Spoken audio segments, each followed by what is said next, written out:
The noose tightened, the crowd roared. Then a woman no one expected stepped forward and stopped everything with 3 words. I'll buy him. In Iron Hollow, a town where power decides who lives and dies, Clara Vance just made the most dangerous gamble of her life. Saving a man the whole territory wants dead. What happens next will burn this frontier to the ground. Stay with me until the end, hit that like button, and drop a comment telling me what city you're watching from. I want to see how far this story travels. The sun over Iron Hollow didn't forgive. It beat down like a hammer on an anvil, turning the dust into powder and the air into something you had to chew before you could breathe. By noon, the main street looked like a scar cut through the earth, buildings leaning, wood warped, everything bleached the color of old bones. Today, the whole town had gathered to watch a man die. Rowan Blackridge knelt in the center of the street, hands chained behind his back, head bowed but not broken. His hair hung long and wild, streaked with gray that hadn't been there a year ago. His face was all angles and weathered skin, the kind of face that had seen too much and remembered everything. Blood crusted at the corner of his mouth. His shirt was torn, filthy. But his eyes, those eyes still burned. Around him the crowd pressed close, men in wide-brimmed hats, women clutching shawls despite the heat, children perched on their father's shoulders to get a better view. Everyone wanted to see the mountain man hang. Savage! Murderer! String him up! The words came from everywhere and nowhere, a chorus of judgment that didn't need proof, didn't want it. Rowan had lived too far from town, kept to himself too much, spoke too little. That was enough. When a rancher's son turned up dead 3 weeks ago, skull caved in, body left in the canyon, someone needed to pay.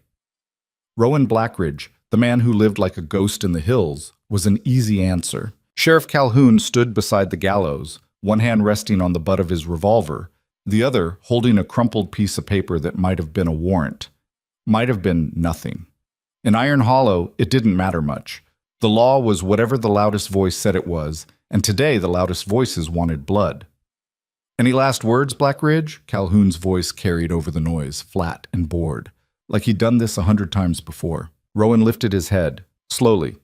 His gaze swept across the crowd, lingering on faces he recognized, faces that had once bought furs from him, traded whiskey, asked him to track lost cattle. Now they looked at him like he was already dead. He didn't speak. The silence stretched. Someone coughed. A baby cried. Then Calhoun nodded to the hangman, a squat man with arms like tree trunks and a face that showed nothing at all. The hangman stepped forward, rope in hand. That's when she moved. At first, no one noticed. The crowd was too focused on the gallows, too hungry for the drop. But then a shape pushed through the press of bodies. Not fast, not dramatic, just steady.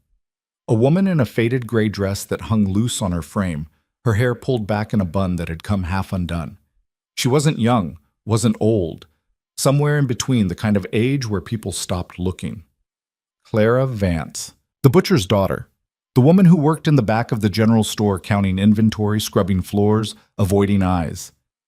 She'd lived her whole life on the edges of Iron Hollow, too big for the dresses in the catalog, too quiet for the church socials, too plain to be noticed, and too tired to care. She stepped into the clearing around Rowan, and the crowd went quiet.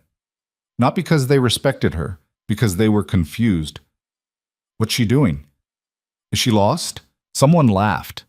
It was a mean sound, the kind of laughter that had followed Clara since she was a girl. She'd learned to ignore it, mostly. Sheriff Calhoun frowned. Miss Vance, this ain't a place for I'll buy 'em. Her voice came out thin, shaking, but it carried. 3 words, simple, impossible. The crowd erupted. What'd she say? Buy him? You can't buy a man. She's gone mad. Calhoun held up a hand and the noise died down to a murmur. He looked at Clara like she'd just sprouted wings.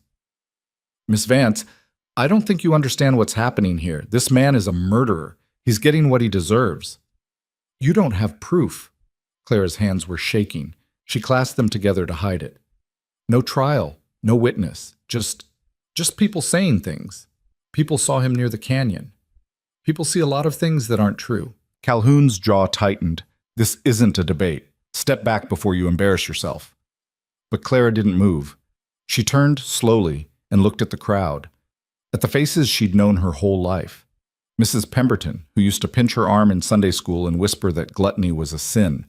Mr. Dawson, who never met her eyes when she sold him flour. The Harlow brothers, who'd once thrown rocks at her and called her the cow. They were all here, watching, waiting for her to fail. "I have money," Clara said. Her voice was stronger now, though her heart hammered so hard she thought it might crack a rib. $200, saved from working at the store. It's yours, all of it, if you let him live. The crowd went silent again. $200 was more than most people in Iron Hollow saw in a year. It was a fortune, a future. Sheriff Calhoun stared at her. Then he laughed. Not cruel, just baffled. "You want to pay $200 for a man you don't even know? I know he hasn't had a fair chance. He's a killer. You don't know that. Everyone knows that." Clara's throat burned. She wanted to run. She wanted to disappear. But something in her, something stubborn and half-broken and fed up with being invisible, kept her feet planted. "Then let me take responsibility," she said. "If he's guilty, I'll pay the price. But if he's not, then you just murdered an innocent man."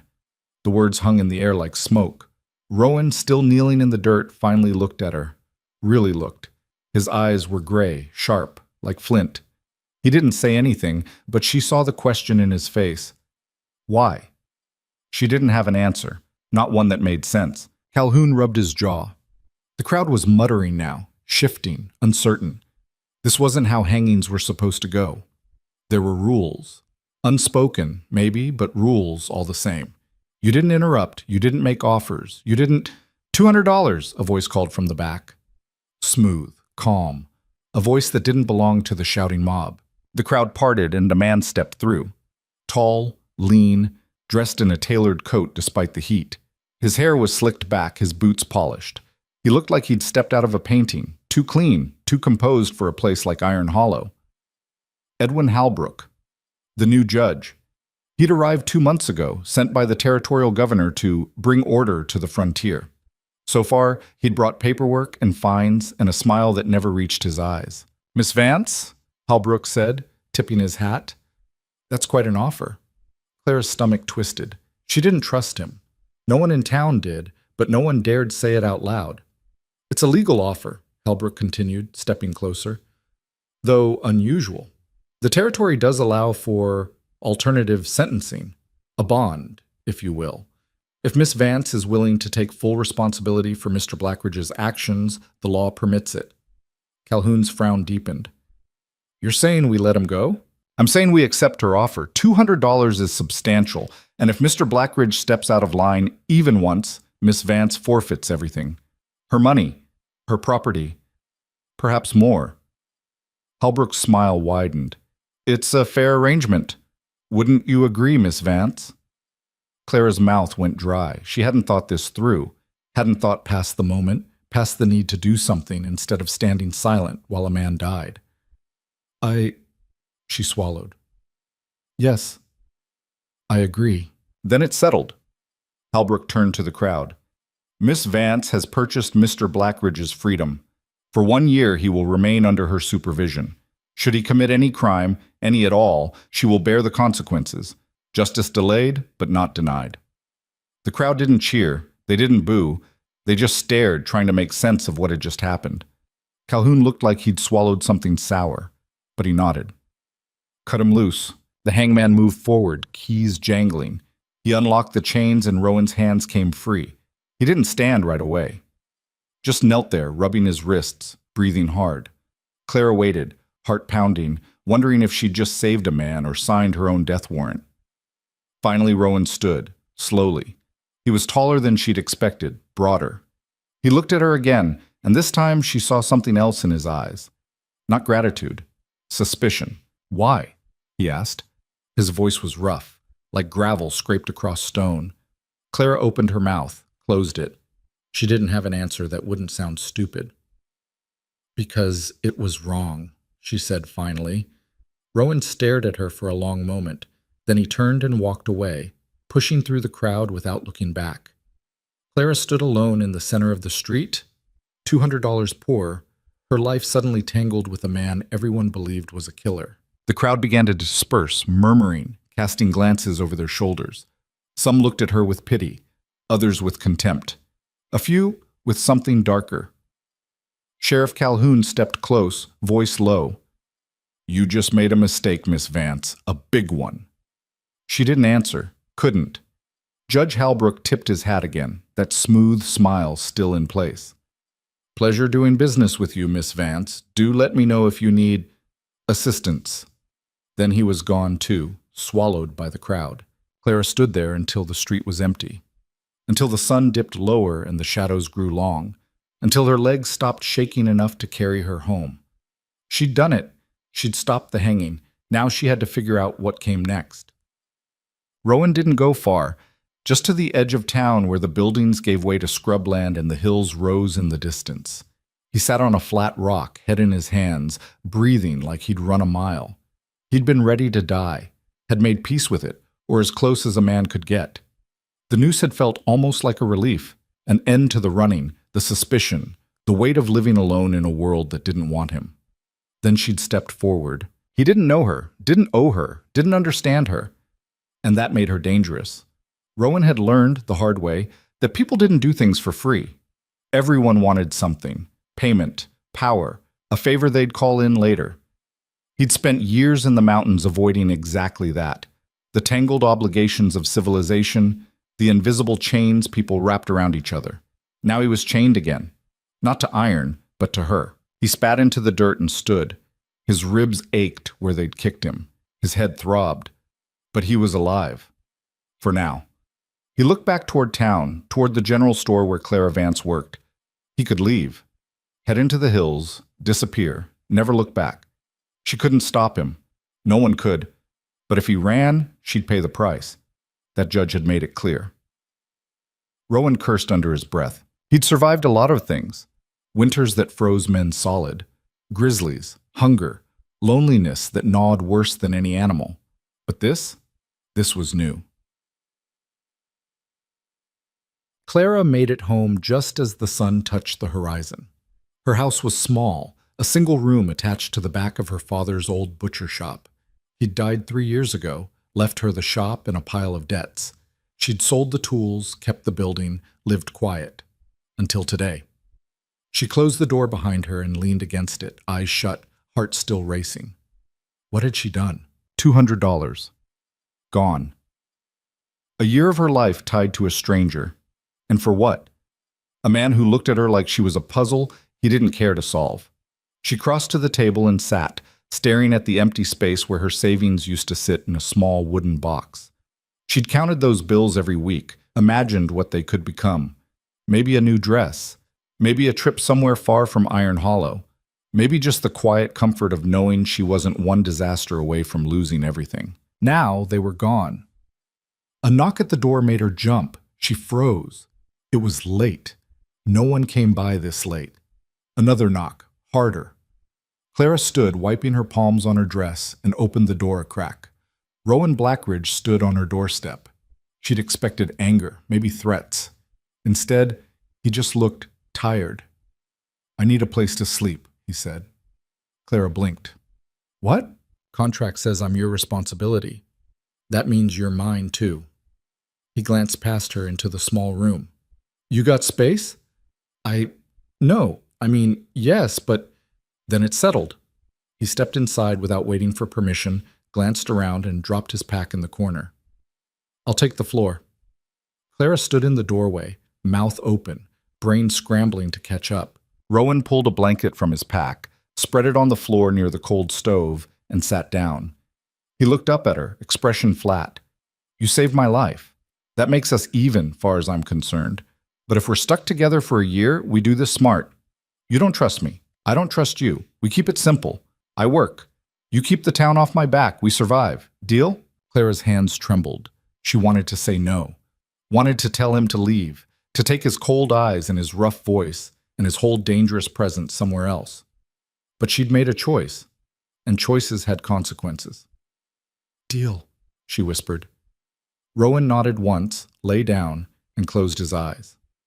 Clara shut the door, locked it, and stood there in the dim light of a single candle, wondering if she'd just saved a man's life or invited a wolf into her home. Outside, the wind picked up, carrying dust and the distant howl of something wild.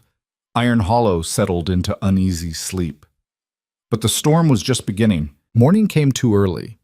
Clara woke to the smell of coffee, which made no sense because she hadn't made any. She sat up, blanket twisted around her legs, and saw Rowan crouched by the stove, coaxing a fire to life with practiced efficiency. He didn't look at her, just poured 2 tin cups and set one on the table. "Figured you'd need it," he said. Clara stared at the cup like it might bite her. She wasn't used to this. Someone in her space, moving through her morning, existing where she'd always been alone. It felt wrong, intrusive.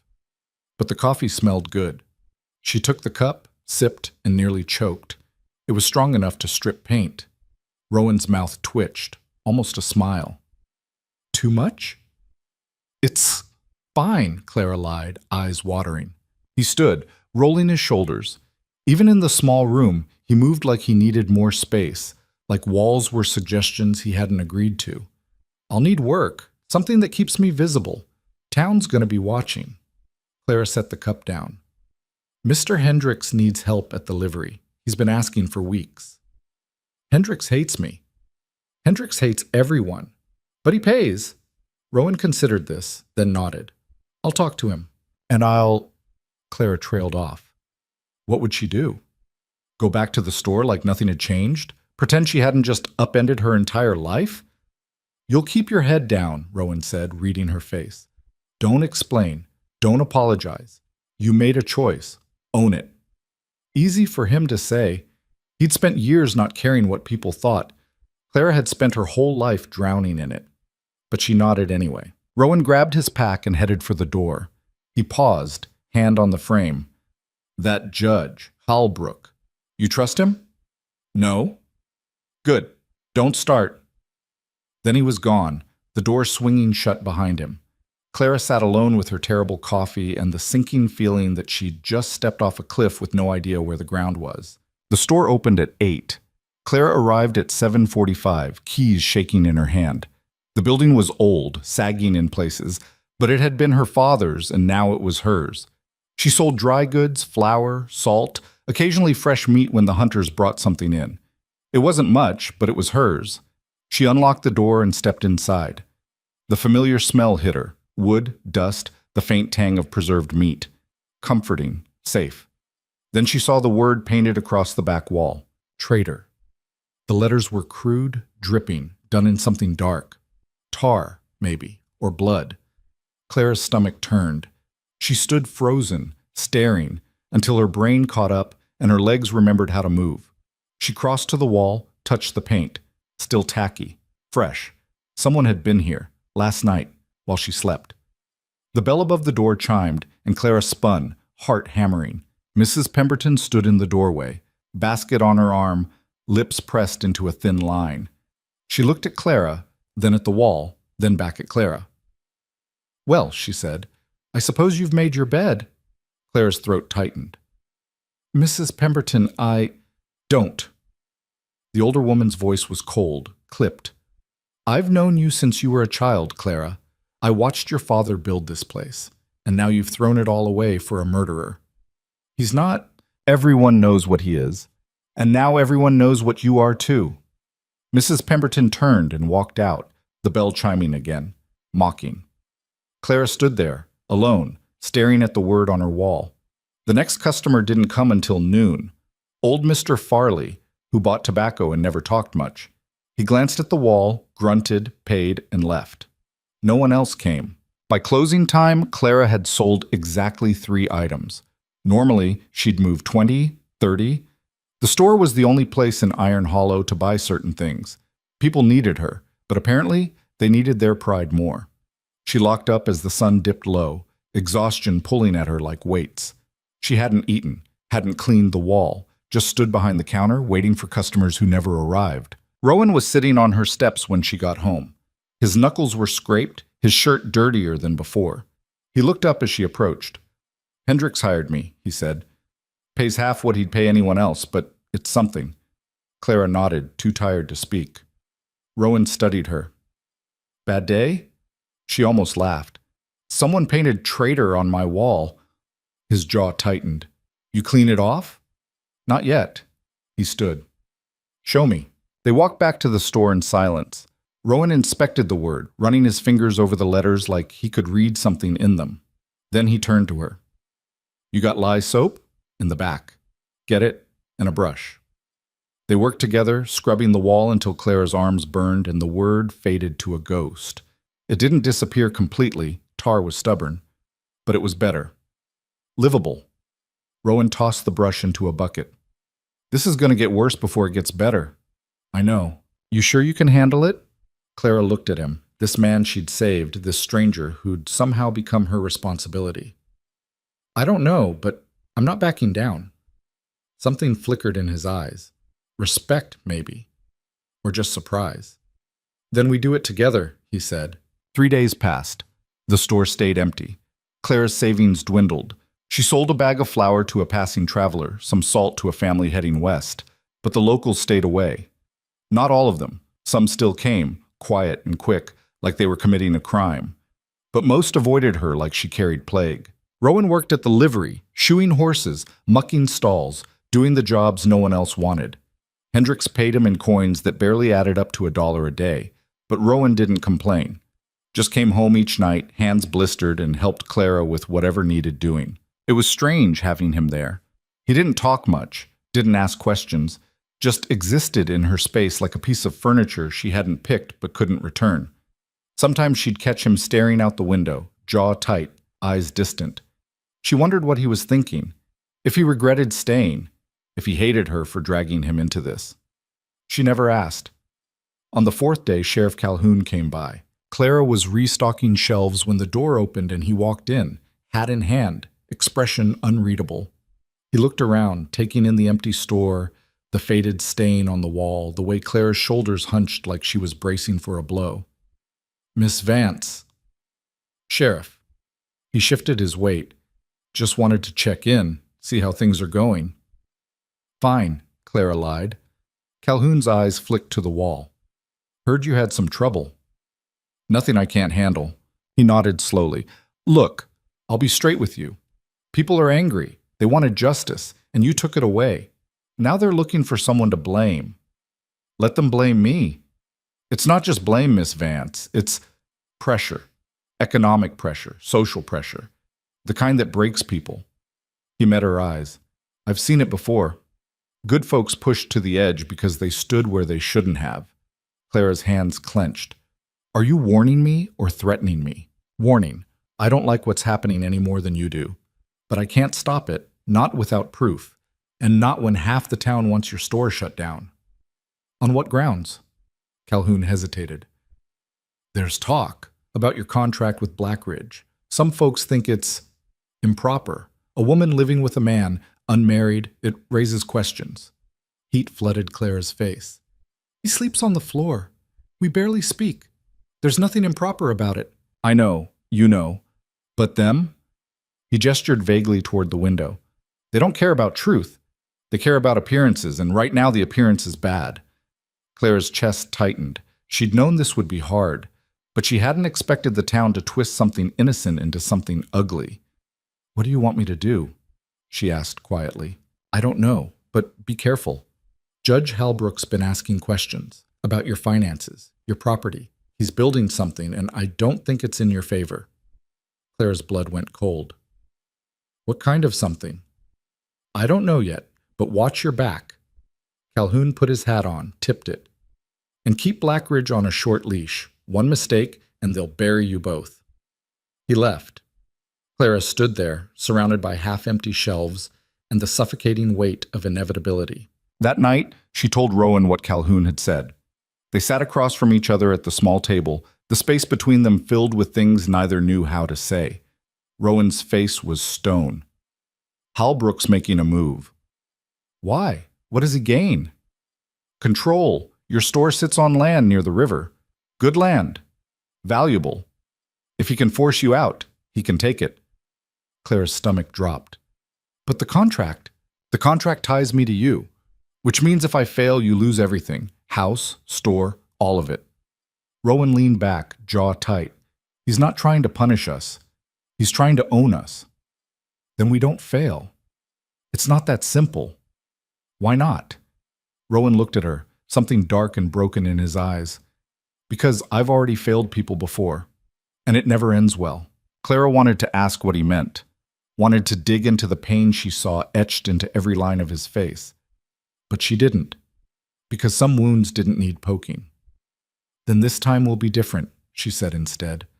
Rowan didn't answer, just stared at his hands, scarred and rough, like they held secrets he'd never share. The first act of sabotage came a week later. Clara arrived at the store to find the lock broken, the door hanging open. Inside, shelves had been overturned, flour spilled across the floor, jars of preserves smashed against the walls. The destruction was methodical, designed to ruin without stealing. Rowan was at the livery. Clara stood alone in the wreckage, breathing hard, fists clenched so tight her nails bit into her palms. She wanted to scream, wanted to cry, wanted to find whoever did this and make them pay. Instead, she grabbed a broom and started cleaning. By the time Rowan arrived, she'd swept most of the flour into a pile and righted the shelves. He took one look at the mess and his face went cold. Who? I don't know. Calhoun know? I haven't told him. Rowan's hands flexed. You should. And say what? Someone broke in and made a mess? He'll write it down and do nothing. Clara's voice cracked. No one's going to help us, Rowan. We're alone in this. He didn't argue, just picked up a broken jar and started helping her clean. They worked in silence, side by side, until the store looked almost normal again. But the damage was done. Not just to the building, but to Clara's resolve. She'd thought she could handle this, thought she was strong enough. Now she wasn't sure. That night, someone threw a rock through her window. It landed on the floor near where Rowan slept, glass scattering everywhere. He was on his feet in seconds, eyes sharp, body coiled. Stay here, he said. Rowan, but he was already out the door, moving fast and silent. Clara stood in the broken glass, heart pounding, waiting. He came back 10 minutes later, breathing hard, fists clenched. Gone, he said. Whoever it was ran fast. Clara looked at the rock on her floor. There was a note tied to it with string. She picked it up, hands shaking, and unfolded the paper. 3 words, leave or burn. She read it twice, then handed it to Rowan. He crumpled it in his fist. They're trying to scare you, he said. It's working. Rowan looked at her, really looked, and for the first time since she'd met him, she saw something soften in his face. Not pity, something closer to understanding. You want to quit? He asked quietly. Clara's throat burned. Part of her did.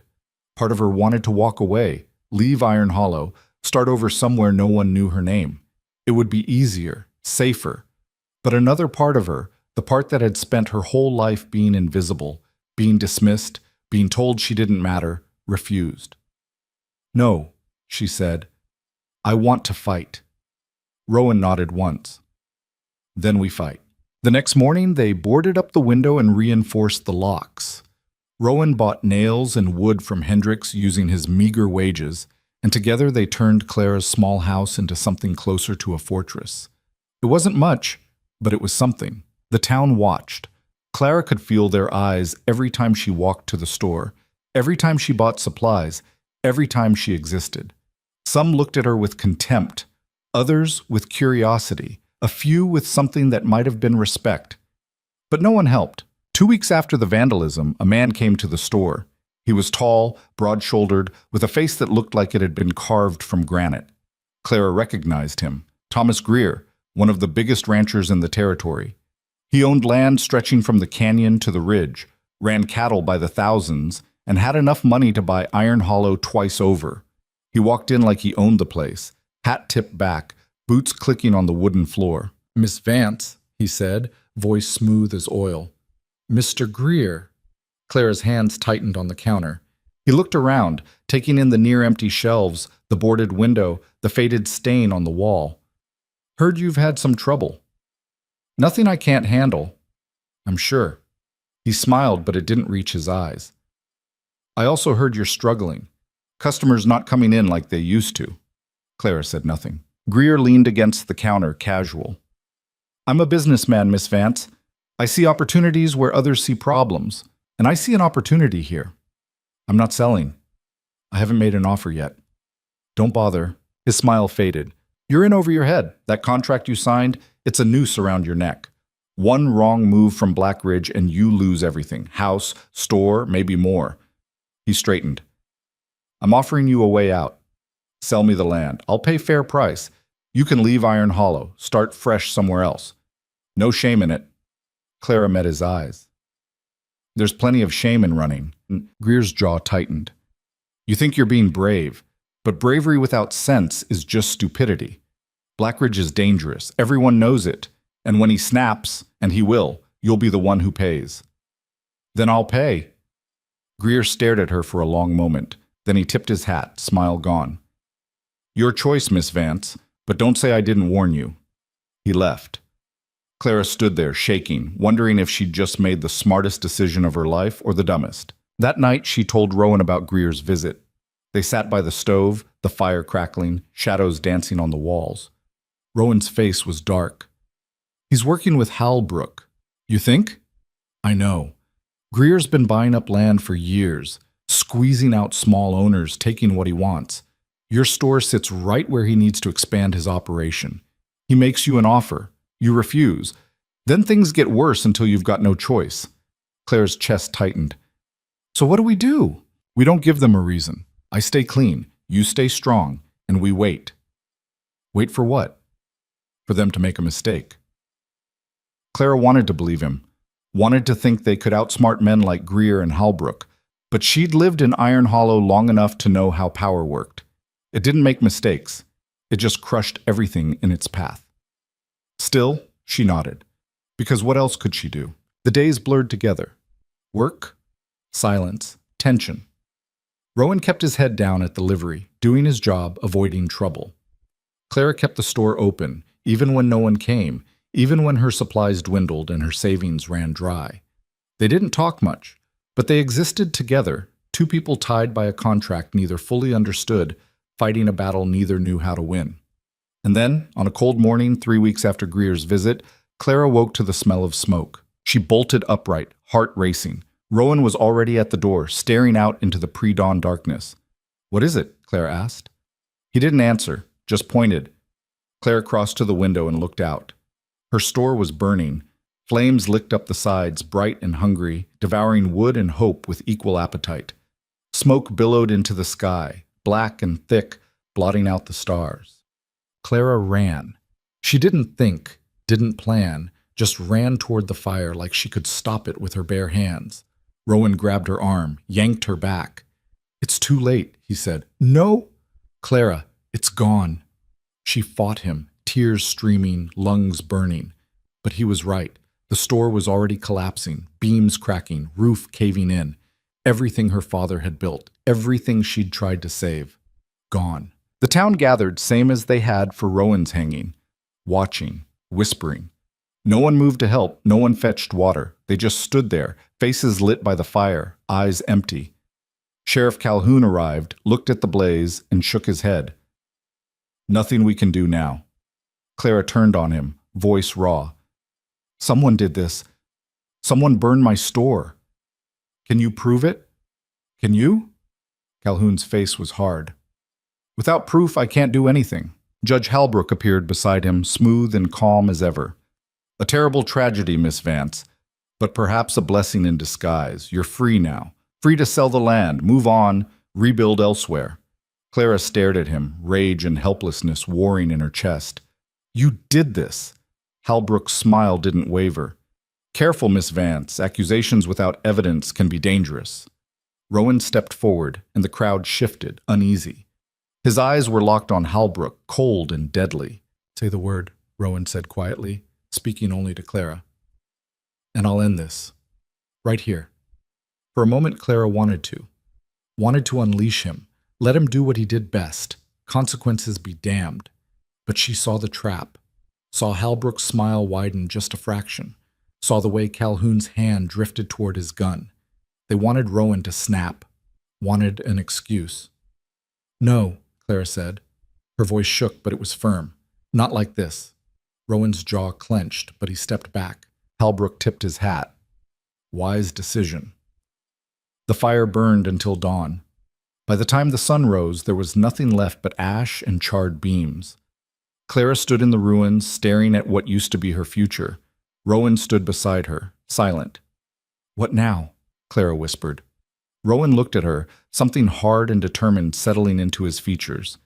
"Now we stop playing by their rules." Clara didn't sleep that night. She sat at the table, staring at the soot under her fingernails, the smell of smoke still thick in her hair. Everything she'd owned was ash. The store, the inventory, the future she'd scraped together coin by coin. Rowan sat across from her, silent.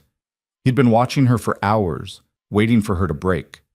She could feel it, his anticipation, like he expected her to crumble, to finally admit this was too much. But she didn't cry, didn't scream, just sat there, hollow and numb until the sun came up. "We need proof," she said finally. Her voice was flat, scraped raw. Rowan leaned forward. "Proof of what?" "That they burned it. That Halbrook and Greer are working together. That this whole thing was designed to force me out." She looked up, meeting his eyes. "Without proof, we're just two people yelling at shadows. Proof won't matter if they own the sheriff. Then we find someone who'll listen. Like who?" Clara didn't have an answer. In a town like Iron Hollow, power was concentrated in the hands of three men: Sheriff Calhoun, Judge Halbrook, and Thomas Greer. Everyone else either worked for them or stayed quiet to survive. But there had to be someone who'd seen something, someone willing to talk. Rowan stood, pacing the small room like a caged animal. "Even if we find proof, what then? You take it to Calhoun? He already knows. Take it to Halbrook? He'll bury it. There's no law here, Clara, just men with guns and money deciding who gets to exist." "Then we make them see us," Clara said. The words came out harder than she intended, sharp with something she didn't recognize in herself. Anger, maybe, or just exhaustion so deep it had turned into fuel. Rowan stopped pacing.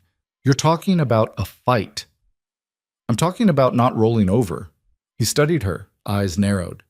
Then he nodded once. "All right, but we do this smart. No mistakes." They started with the fire. Clara walked through the ruins at first light, picking through charred wood and melted glass, looking for anything that might tell a story. Rowan came with her, moving carefully, eyes scanning the ground. "Here," he said, crouching near what used to be the back entrance. He pointed to a scorched piece of cloth snagged on a nail. It was coarse, probably from a work shirt. Not Clara's, not Rowan's. She knelt beside him. Someone came through the back. Before the fire started, Rowan pulled the cloth free, studied it. "This isn't burn damage. It tore when they climbed through. So they broke in first, then set the fire to cover it." He stood, tucking the cloth into his pocket. "We need to find out who wears shirts like this. Half the men in town. Then we narrow it down." They spent the next 2 days watching.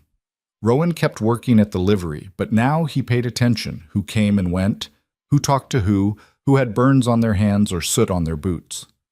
Clara walked the town, quiet and invisible again, listening to conversations in the general store, the saloon, the church steps. On the third day, she heard something.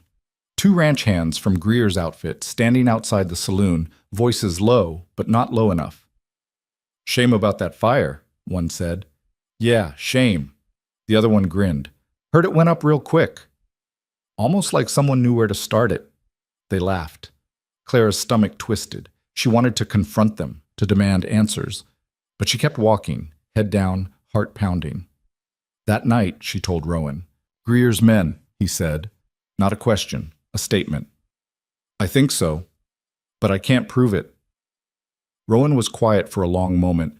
Then he stood, grabbed his coat. "Where are you going?" Clara asked. "To get proof." "Rowan?" But he was already out the door. Clara sat there, panic clawing at her chest.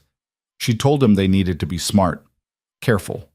And now he was out there doing exactly what Halbrook wanted, acting on impulse, giving them an excuse. She waited. Minutes stretched into hours. The night deepened, and still Rowan didn't come back. Finally, just before dawn, the door opened. Rowan stepped inside, face grim, knuckles bloody. He dropped something on the table, a leather satchel, worn and stained. "What is this?" Clara asked. "Open it." She did. Inside were papers, dozens of them, contracts, land deeds, letters stamped with official seals. She pulled one out, squinting at the handwriting. It was a deed transfer for her property, dated 2 weeks before the fire, signed by Judge Edwin Halbrook. Her hands shook. How did you get this? Greer's office. He keeps records of everything, thinks he's untouchable. Rowan sat down heavily.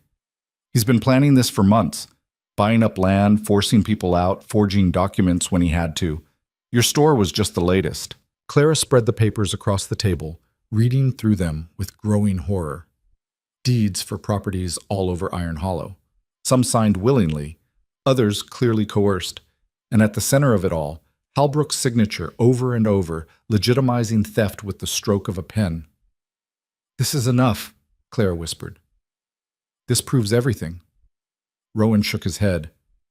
It proves Greer's dirty, but Halbrook's a judge. He'll claim the documents are legal, that you stole them, that we're lying. Then we take it to someone higher, the territorial governor, someone who can remove him. That'll take weeks, maybe months, and in the meantime, they'll come after us harder. Clara looked at him, saw the exhaustion carved into his face. You got into a fight. 2 of Greer's men. They saw me leaving. He flexed his bloody knuckles. I didn't kill them, but I didn't walk away clean either. Clara's chest tightened. Rowan, I know, I broke the contract. 1 act of violence and you lose everything. He met her eyes. I'm sorry. She wanted to be angry, wanted to scream at him for being reckless, for giving Halbrook exactly what he needed. But looking at the papers spread across her table, proof of a conspiracy that had destroyed lives, proof they'd never have gotten any other way, she couldn't. We still have time, Clara said. They don't know you took these yet. If we move fast, a knock at the door cut her off. They both froze. It was barely past dawn. No one knocked at dawn unless something was wrong. Rowan stood, positioning himself between Clara and the door. Who is it? Sheriff Calhoun. Clara's blood went cold. Rowan's jaw tightened, but he opened the door. Calhoun stood on the step, hat in hand, face grave. Behind him, the street was empty. No deputies, no crowd. Miss Vance, Blackridge. Calhoun's eyes flicked to Rowan's bloody knuckles. Mind if I come in? Yes, Rowan said. I'm coming in anyway. Calhoun stepped past him, glanced around the small room, saw the papers on the table. His expression didn't change. You've been busy. Clara moved to block the table. What do you want? To warn you. Greer knows someone broke into his office. He's claiming it was Blackridge. Says he has witnesses who saw him leaving. Witnesses he paid, Rowan said flatly. Probably, but that doesn't matter. Halbrook's already drafting a warrant. By noon, I'll have to arrest you. Calhoun looked at Clara. And when I do, your contract is void. You'll lose the land, the house, everything. Clara's legs felt weak. You could refuse, tell them you won't do it. Then I lose my badge, and someone else arrests him anyway. Calhoun sighed. I didn't come here to gloat, Miss Vance. I came to give you a choice. Run. Both of you. Take those papers and run. Get to the territorial capital. Show them to someone who matters. It's your only chance. If we run, we're admitting guilt, Clara said. If you stay, you're dead. Rowan stepped forward. Why are you helping us? Calhoun was quiet for a moment. Then he said, because I'm tired of watching good people get crushed by bad ones. I can't stop Halbrook, can't touch Greer, but I can give you a head start. That's all I've got. Clara looked at the papers, at Rowan, at the small room that had become her entire world. Running meant leaving Iron Hollow, leaving the only home she'd ever known. But staying meant losing anyway, losing to men who'd already won 100 times before. How long do we have? She asked. Till noon, maybe less if Greer pushes. Calhoun put his hat back on. If you're smart, you'll be gone in an hour. He left. The door swung shut. Clara and Rowan stood in the silence. We should go, Rowan said quietly. Clara shook her head. No. Clara, they want us to run. That's the whole point. If we run, we look guilty. And even if we make it to the capital, even if we show these papers to the governor, Halbrook will spin it. He'll say we're liars, criminals, desperate. And without witnesses, without someone from Iron Hollow backing us up, it's our word against the judges. Rowan's face was hard. Then what do you want to do? Clara looked at the papers again. An idea was forming, reckless and half-formed, but it was better than nothing. We force their hand, she said. We make this public, in front of everyone, so they can't hide. How? Town meeting, tomorrow night. Everyone gathers at the church once a month to settle disputes. We bring these papers. We show them what Halbrook and Greer have been doing. Let the town decide. Rowan stared at her. You think they'll side with us? I think some of them will. The ones who've lost land, the ones who've been squeezed. If we can get even a few people to stand with us, it changes the game. And if no one does, Claire's voice didn't waver, then at least we tried. Rowan looked at her for a long moment, then he nodded. All right, but we need insurance. What kind? A witness. Someone Halbrook can't touch. Someone people trust. He paused. I know someone, up in the hills, old trapper named Samuel Cord. He's been here longer than anyone, seen everything. If he backs us, it'll mean something. Will he? If I ask. Rowan grabbed his coat. I'll leave now. Be back by tonight. Rowan, if Calhoun arrests you, he won't. Not yet. Halbrook wants this done clean. A warrant, a trial. All the trappings of law. That takes time. He paused at the door. Stay inside. Don't open the door for anyone but me. Then he was gone, slipping out into the gray morning. Clara sat alone with the papers, heart pounding. She'd just committed to the biggest gamble of her life. And if it failed, she'd lose everything. But maybe for the first time, she'd be losing on her own terms. The day crawled by. Clara organized the papers, read through every document, memorized names and dates. Some of the deeds went back years. Families she recognized, people who'd left town suddenly, quietly, without explanation. Now she knew why. As the sun dipped toward the horizon, Clara heard shouting outside. She moved to the window, careful to stay hidden, and looked out. A crowd had gathered in the street. 20, maybe 30 people. Some carried torches. Others held tools, axes, hammers, lengths of chain. At the front stood Thomas Greer, tall and commanding, voice booming. She's harboring a criminal, he shouted. Blackridge broke into my office, assaulted my men, and she's protecting him. The crowd murmured. Some looked angry, others uncertain. Sheriff Calhoun stood off to the side, arms crossed, face unreadable. Judge Halbrook stepped forward, smooth and calm. Miss Vance, we know you're in there. Send Blackridge out, and this ends peacefully. Refuse, and we'll have no choice but to enter by force. Clara's hands shook. Rowan wasn't here.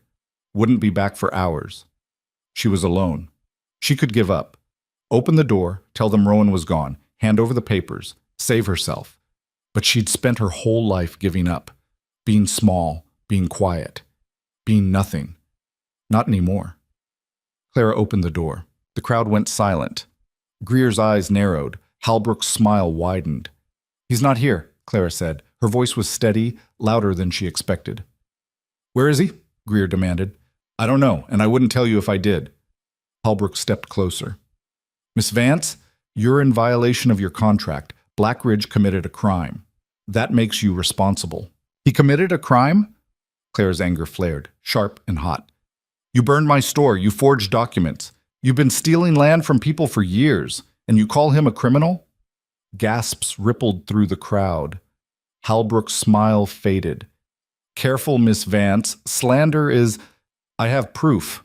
Clara pulled a single document from her pocket, held it up. Deeds, contracts, all signed by you, all illegal. Greer's face went red. She's lying. She stole those papers from your office because you had them, because you've been working together. Clara looked at the crowd. Some of the faces were familiar, people she'd sold flour to, people who'd ignored her after the hanging. Now they were listening. You think this is just about me? Clara's voice cracked, raw with emotion. Halbrook and Greer have been doing this to everyone. The Simmons family, gone. The Pryor Ranch, foreclosed. How many of you have lost something and didn't know why? A man in the back spoke up. My brother lost his land last year. Judge said it was legal. A woman nodded. Same with my uncle. The murmurs grew louder. Halbrook's jaw tightened. This is absurd, he said. A desperate woman making wild accusations. Then let's settle it. Clara's heart pounded so hard she thought it might burst. Town meeting, tomorrow night. I'll bring the proof. You defend yourself. Let everyone decide. Halbrook stared at her. For the first time, his composure cracked. Just for a second. Then it was back, smooth as ever. Very well, he said quietly. Tomorrow night. But if you're wrong, Miss Vance, if these accusations are baseless, you'll face consequences. I'm not wrong, Halbrook smiled. We'll see. The crowd dispersed slowly, uncertain, murmuring among themselves. Greer shot Clara a look of pure hatred before stalking off. Calhoun lingered, caught her eye, gave the smallest nod. Then she was alone again. Clara closed the door, locked it, and collapsed against the wall. Her legs gave out and she slid to the floor, shaking uncontrollably. She'd done it. Forced their hand, but now she had to deliver. Rowan returned just after dark. He had someone with him, an old man, thin and wiry, with a face like tanned leather and eyes sharp as broken glass. Samuel Cord. Heard what happened, Cord said, his voice rough as gravel. Half the territory's talking about it. Clara stood, legs still unsteady. Will you help? Cord looked at her for a long moment. Then he nodded. I've known Halbrook's kind my whole life. Men who twist the law to suit themselves. About time someone stood up. He glanced at Rowan. You sure about this, boy? No, Rowan said. But we're doing it anyway. Cord grinned, showing gaps where teeth used to be. Good. I like bad odds. They spent the night preparing. Cord had seen Halbrook operate before, knew his tricks. He'll try to discredit you, Cord said. Make you look hysterical, unreliable. You need to stay calm. Stick to facts. Don't let him bait you. Clara nodded, memorizing every word. As dawn broke, Rowan pulled her aside. You don't have to do this. We can still run. Clara shook her head. I'm done running. Even if it kills you? She met his eyes. Even then. Something shifted in Rowan's face. Respect. Maybe more. All right, he said quietly. Then we finish this. The town meeting was held at the church, the only building big enough to hold everyone. By sundown, the pews were packed. Families, workers, ranchers, even people from neighboring settlements who'd heard the rumors. Clara stood at the front, papers clutched in her hands. Rowan stood beside her, silent and steady. Samuel Cord sat in the front row, arms crossed, watching. Judge Halbrook entered last, flanked by Greer and 2 hired guns. He smiled at the crowd like this was a social gathering. Shall we begin? He said smoothly. Clara stepped forward. Her hands shook, but her voice didn't. I'm here to show you what's been happening in Iron Hollow, what Judge Halbrook and Thomas Greer have been doing to us. She laid out the papers, one by one. Forged deeds, coerced sales, legal traps designed to steal land, names and dates, everything. The crowd listened in stunned silence. When she finished, Halbrook stood. A compelling story, Miss Vance, but stories aren't proof. These documents could be forgeries. You could have created them yourself. I didn't. Can you prove that? Clara hesitated. That was the crack Halbrook needed. Furthermore, Halbrook continued, his voice rising, you're harboring a known criminal, a man who broke into private property, assaulted innocent men, and violated the terms of your contract. Anything you say is tainted by your association with him. The crowd murmured. Doubt crept back in. Then Samuel Cord stood. I've lived in this territory 50 years, Cord said. His voice was quiet, but it carried. I watched Iron Hollow grow from nothing, and I've watched men like you destroy it. Halbrook's smile faded. Mr. Cord, your opinions, I was there when you pressured the Simmons family to sell. I saw the documents you filed, same forgeries as these. I kept my mouth shut because I'm old and tired and figured it wasn't my fight. Cord looked at Clara. I was wrong. It's everyone's fight. The crowd shifted. People were listening. Halbrook's face went cold. You're mistaken, old man. I'm a lot of things. Mistaken ain't one of them. Greer stepped forward, hand on his gun. Enough of this. You want proof? Here's proof. Blackridge is a murderer. He killed my men, burned her store to cover it up, and she's protecting him. That's a lie, Rowan said. His voice cut through the noise like a blade. Greer turned to him. You calling me a liar? Yes. The tension snapped tight. Every eye was on them now. Then prove it, Greer said, smiling. Prove you didn't kill those men. Rowan's jaw tightened. I didn't kill anyone. Your men are alive, bruised maybe, but alive. Then where are they? Silence. Halbrook seized on it. You see, he can't answer because he knows the truth. Clara's heart sank. They'd walked right into it. Then the church door opened. Two men stumbled in, faces bruised, arms bandaged. Greer's ranch hands, the ones Rowan had fought. The crowd gasped. One of the men looked at Greer, fear in his eyes. He told us to say we were dead, to hide until after the meeting. Greer's face went white. Shut your mouth. He paid us, the other man said, voice shaking. Said if we lied, we'd get a bonus, but I ain't dying for him. Not for this. The room erupted. Shouts, accusations, chaos. Halbrook tried to regain control, but it was too late. The truth was out, ugly and undeniable. Sheriff Calhoun stepped forward, hand on his gun. Edwin Halbrook, Thomas Greer, you're both under arrest. Greer's hand went to his weapon. The hired guns flanking him moved too, and just like that, everything exploded. The first gunshot cracked through the church like thunder splitting the sky. Wood splintered above Clara's head as she dove behind the front pew, paper scattering across the floor. Screams erupted. People scrambled for the exits, trampling over each other in their panic. Rowan was already moving. He grabbed Clara's arm, hauled her toward the side door as another shot rang out. The bullet punched through a stained glass window, sending colored shards raining down. Stay low, Rowan shouted over the chaos. Calhoun had his revolver drawn, aimed at Greer's hired guns. Drop your weapons. One of the gunmen fired. Calhoun ducked, returned fire. The sound was deafening in the enclosed space, each shot reverberating off the walls like a war drum. Greer was backing toward the rear exit, shoving people out of his way. Halbrook had already disappeared into the crowd, slipping away like smoke. Rowan pulled Clara through the side door and into the alley. The cool night air hit her face, sharp and jarring. Her ears rang. Her hands shook so badly she couldn't feel her fingers. We have to go back, she gasped. The papers. Forget the papers. We need to move. Rowan, he spun on her, eyes hard. They just tried to kill us. In a church. In front of everyone. You think they're going to stop now? Clara's stomach lurched. He was right. The moment those shots fired, everything changed. This wasn't about contracts or land anymore. This was survival. They ran. Behind them, the chaos continued. More gunfire, shouting, the sound of horses being whipped into motion. Clara's lungs burned, her legs screaming as Rowan dragged her through the darkened streets of Iron Hollow. They made it to her house. Rowan kicked the door open, pulled her inside, slammed it shut, and threw the bolt. He moved to the window, peering out through a crack in the boards. They'll come here, he said, soon as they regroup.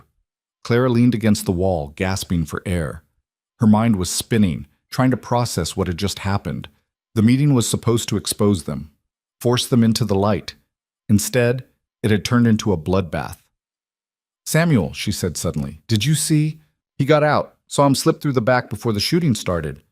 Rowan's jaw was tight. Old man's tougher than he looks. Clara wanted to believe that, wanted to believe something good had survived the wreckage.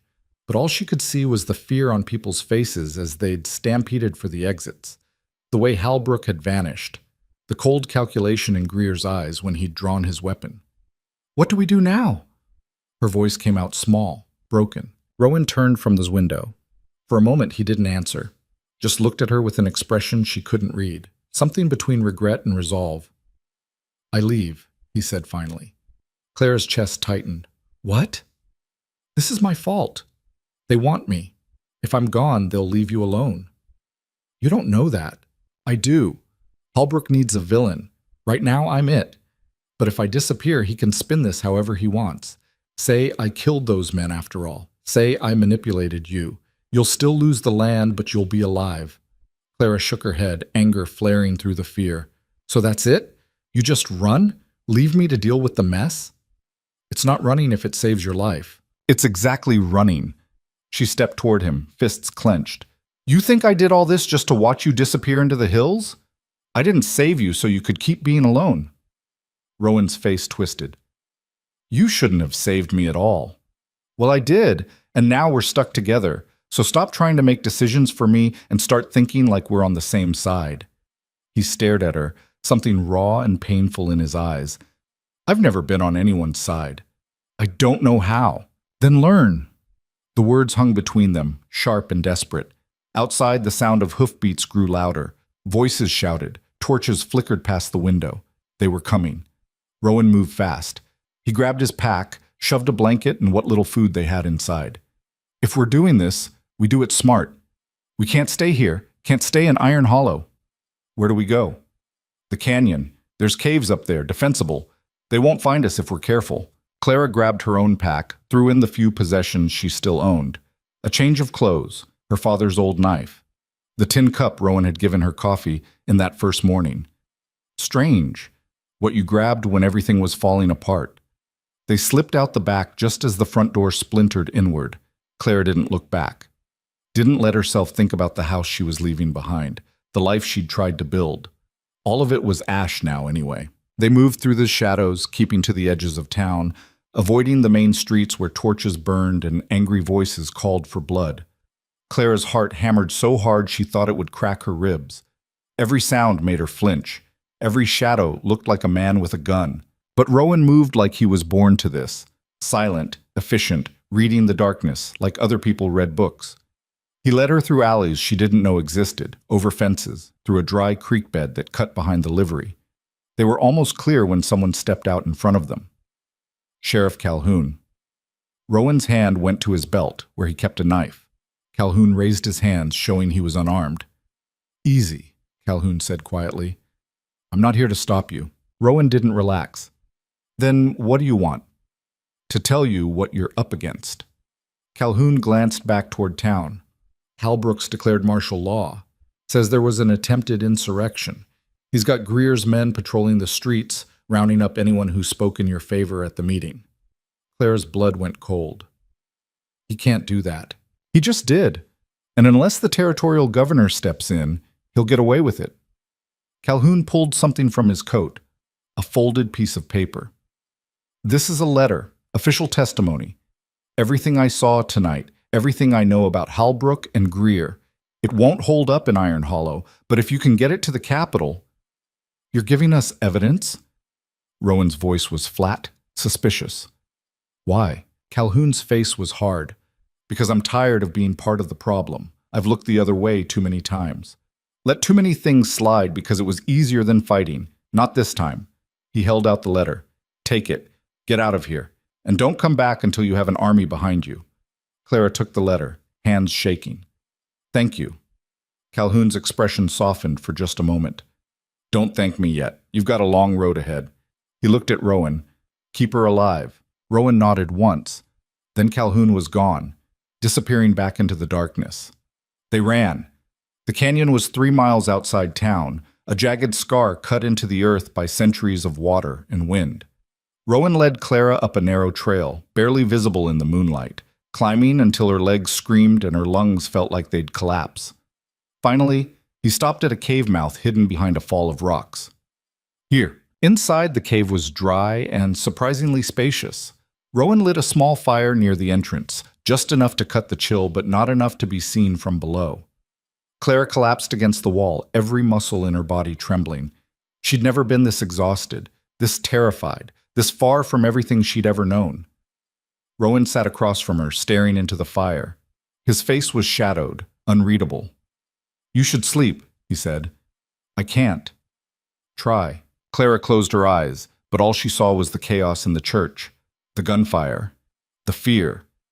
She opened them again, found Rowan watching her. What? She asked. You did good tonight.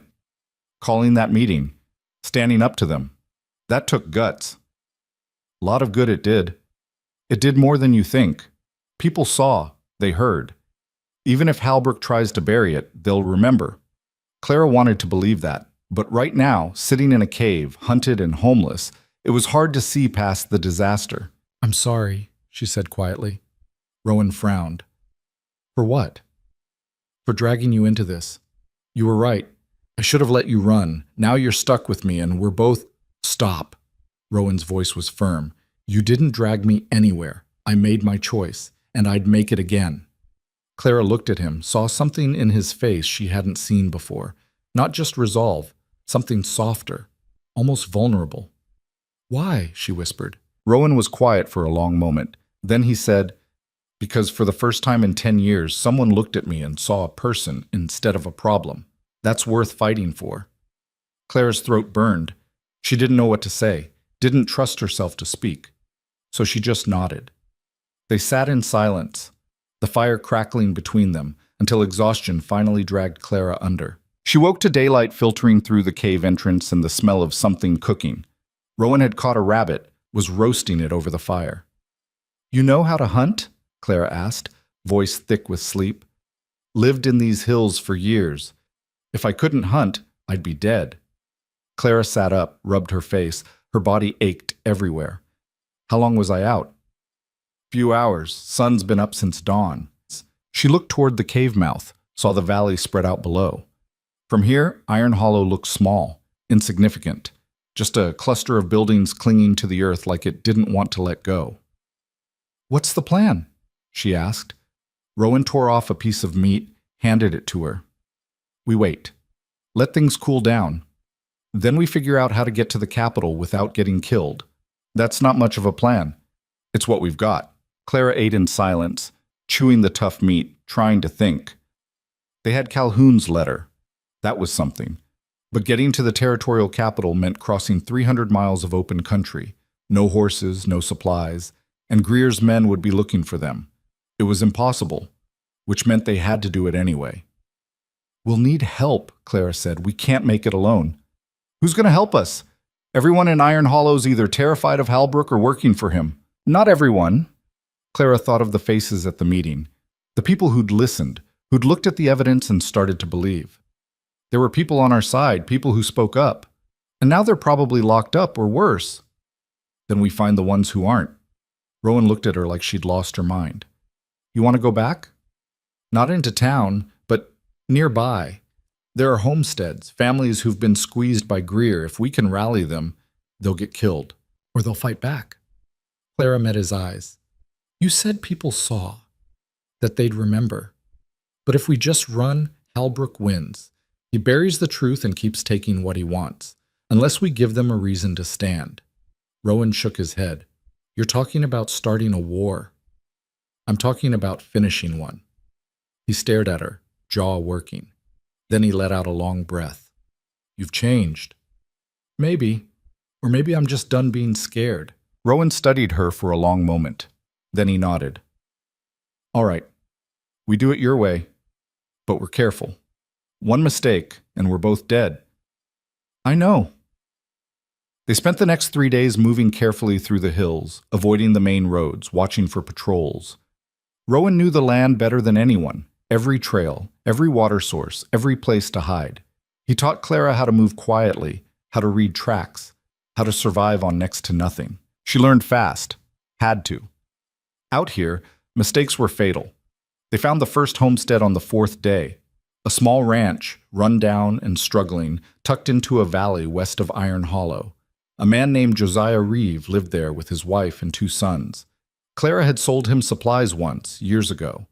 Rowan approached carefully, hands visible, calling out before they got close. The last thing they needed was to get shot by a nervous farmer. Josiah came out with a rifle, eyes hard. When he saw Clara, recognition flickered across his face. "Miss Vance?" "Mr. Reeve, I need to talk to you." He lowered the rifle slightly. "Heard you're wanted. For stirring up trouble." "Heard right, but the trouble wasn't mine. It was Halbrook's." Josiah's wife appeared in the doorway, a thin woman with tired eyes. "What do you want?" Clara pulled out Calhoun's letter. "To show you the truth, and to ask for your help." They talked for hours. Clara laid it all out. The forged documents, the land grabs, the conspiracy. Rowan stayed quiet, watchful, but his presence added weight to her words. This wasn't just a desperate woman. This was someone who'd fought back and survived. Josiah read the letter, read it twice. Then he looked at his wife. "Halbrook took my brother's land 2 years ago," he said quietly. "Used some legal trick I didn't understand. My brother ended up working for Greer just to feed his family." His wife nodded.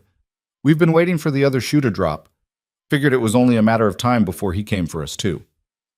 Then help us stop him, Clara said. Spread the word, get people together. We're going to the capital, but we need time. Need Halbrook distracted. Josiah looked at Rowan. You really didn't kill anyone? No.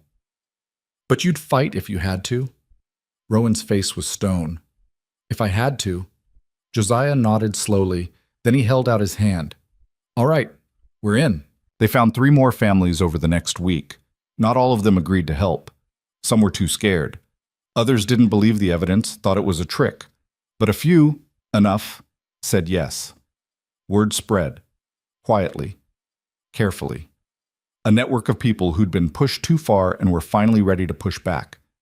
By the time Clara and Rowan made it back to the cave, they had a plan. Not a good one. But it was something. We leave tomorrow, Rowan said. Head for the capital. Move fast, stick to the hills. If we're lucky, we'll make it in 2 weeks. Clara nodded. She was exhausted, filthy, running on fumes and stubbornness, but she felt something she hadn't felt in a long time. Hope.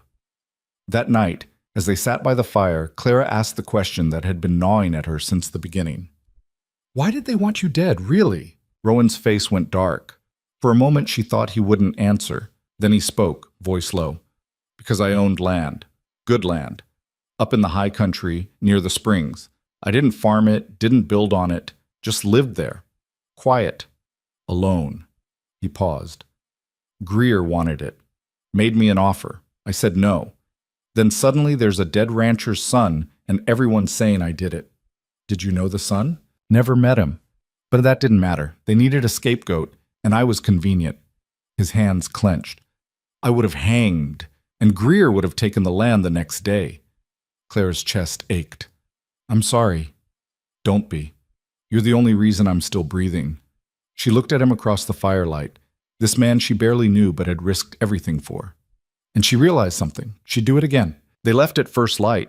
The journey to the capital was brutal. Long days of walking, sleeping in ditches, scrounging for food. Twice they spotted patrols and had to hide, pressed flat against the earth, barely breathing as horses thundered past. But they kept moving. On the 10th day, they reached a river crossing. Rowan stopped, staring at the far bank. What is it? Clara asked. Once we cross, there's no going back. We commit to this, and either we win or we die trying. Clara looked at the water, swift and cold.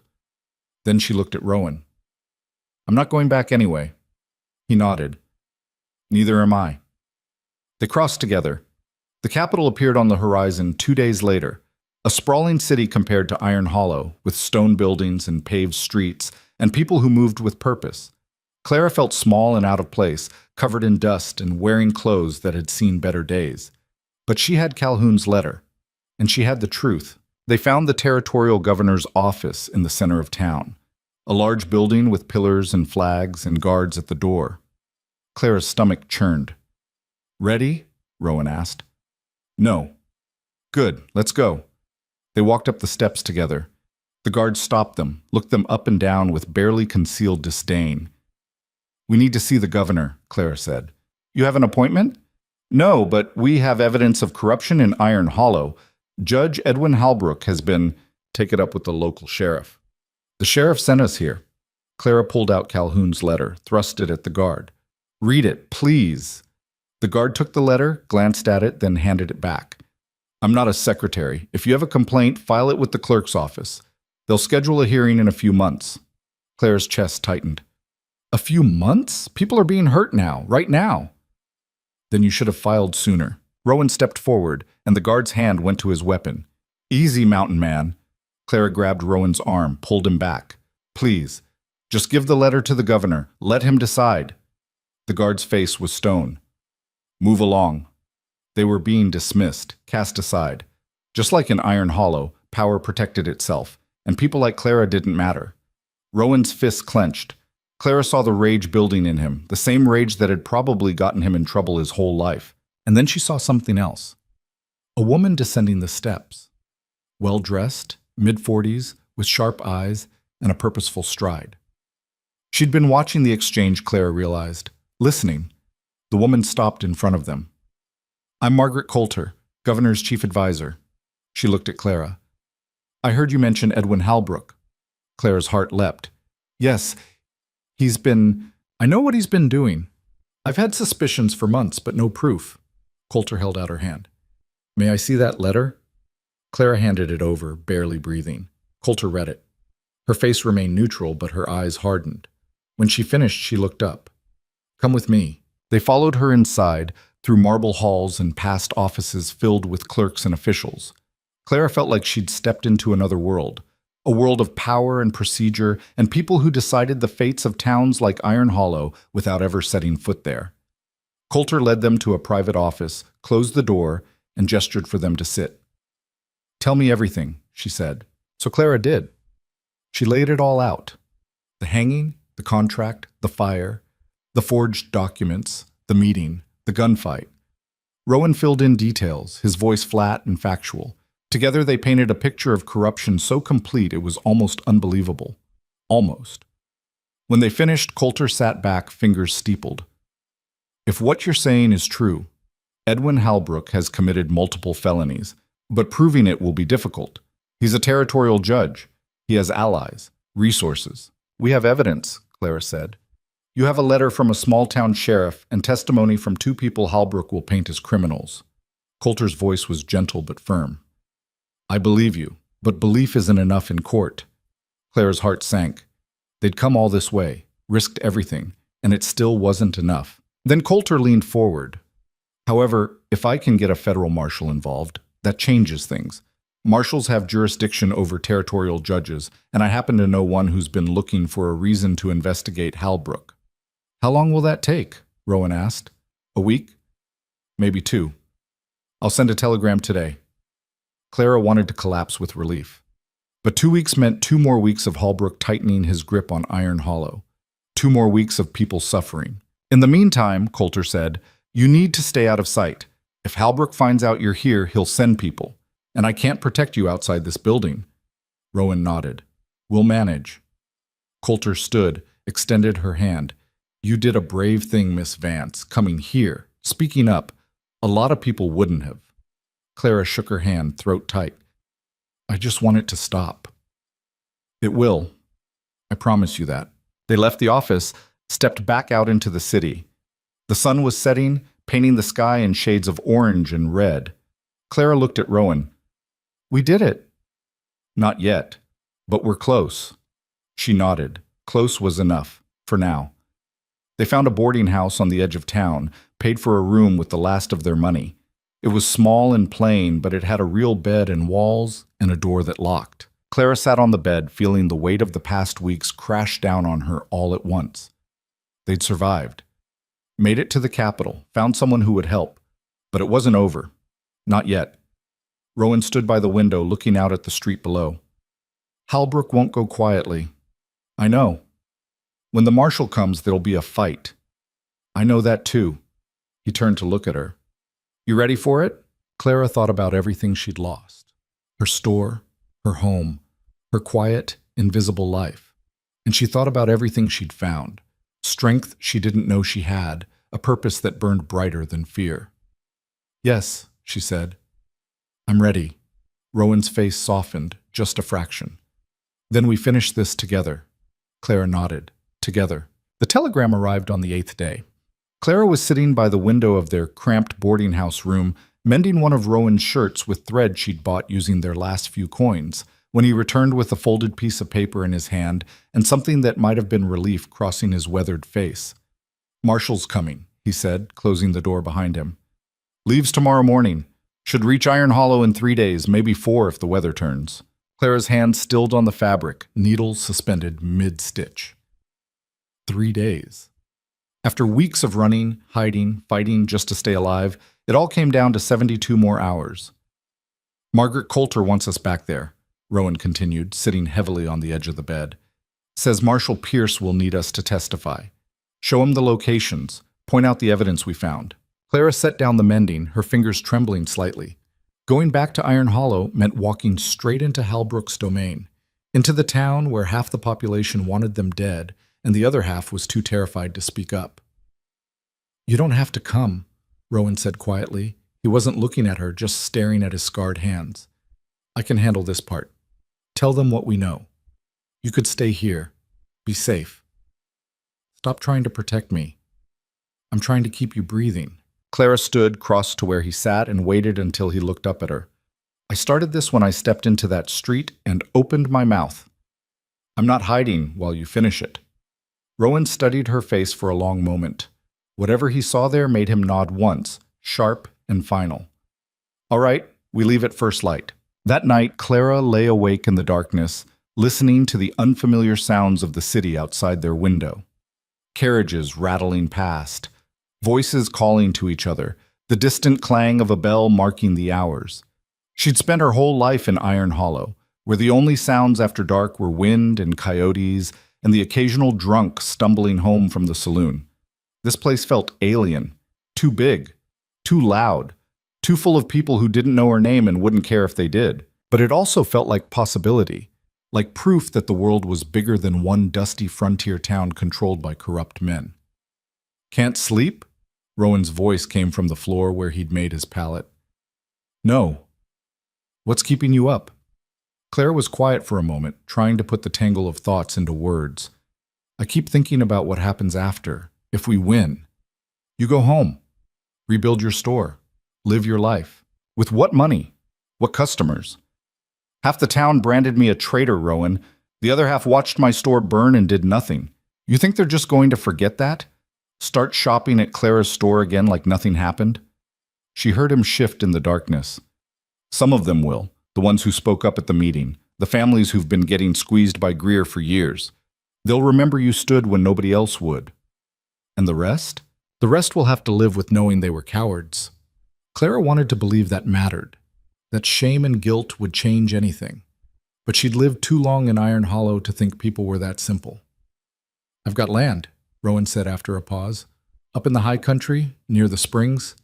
Good water, decent hunting, space enough to build something. If Halbrook goes down, the deed's still mine. Can't take that away." Clara's throat tightened. "What are you saying?" "I'm saying you don't have to go back to Iron Hollow if you don't want to. There are other places, other ways to live." He paused.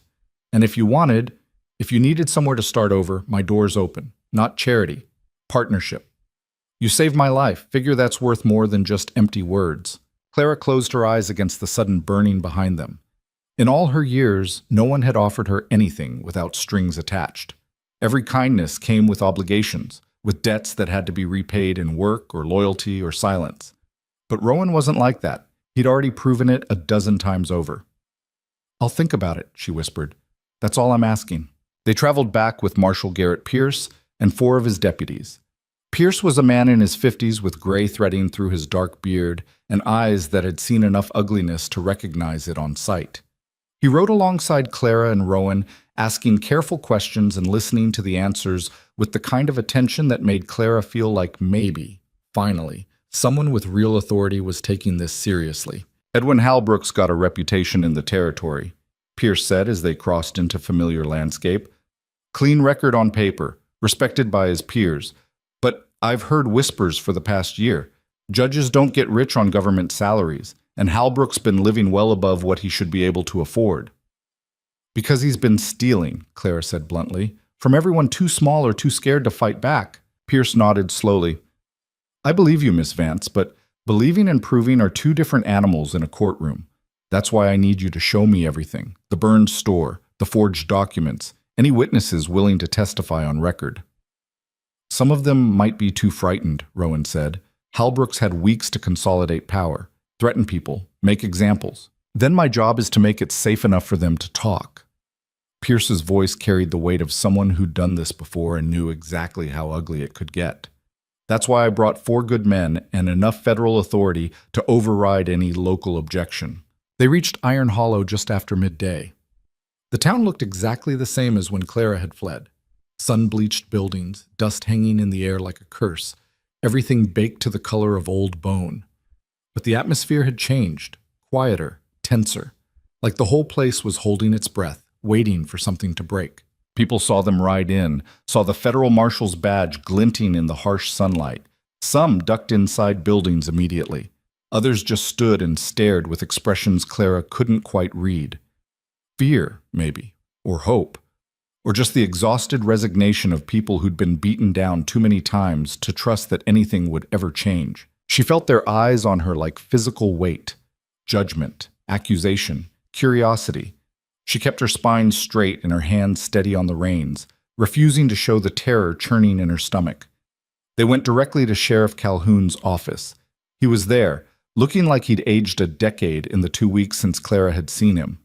New lines carved into his face, shoulders hunched under an invisible burden. He stood when they entered.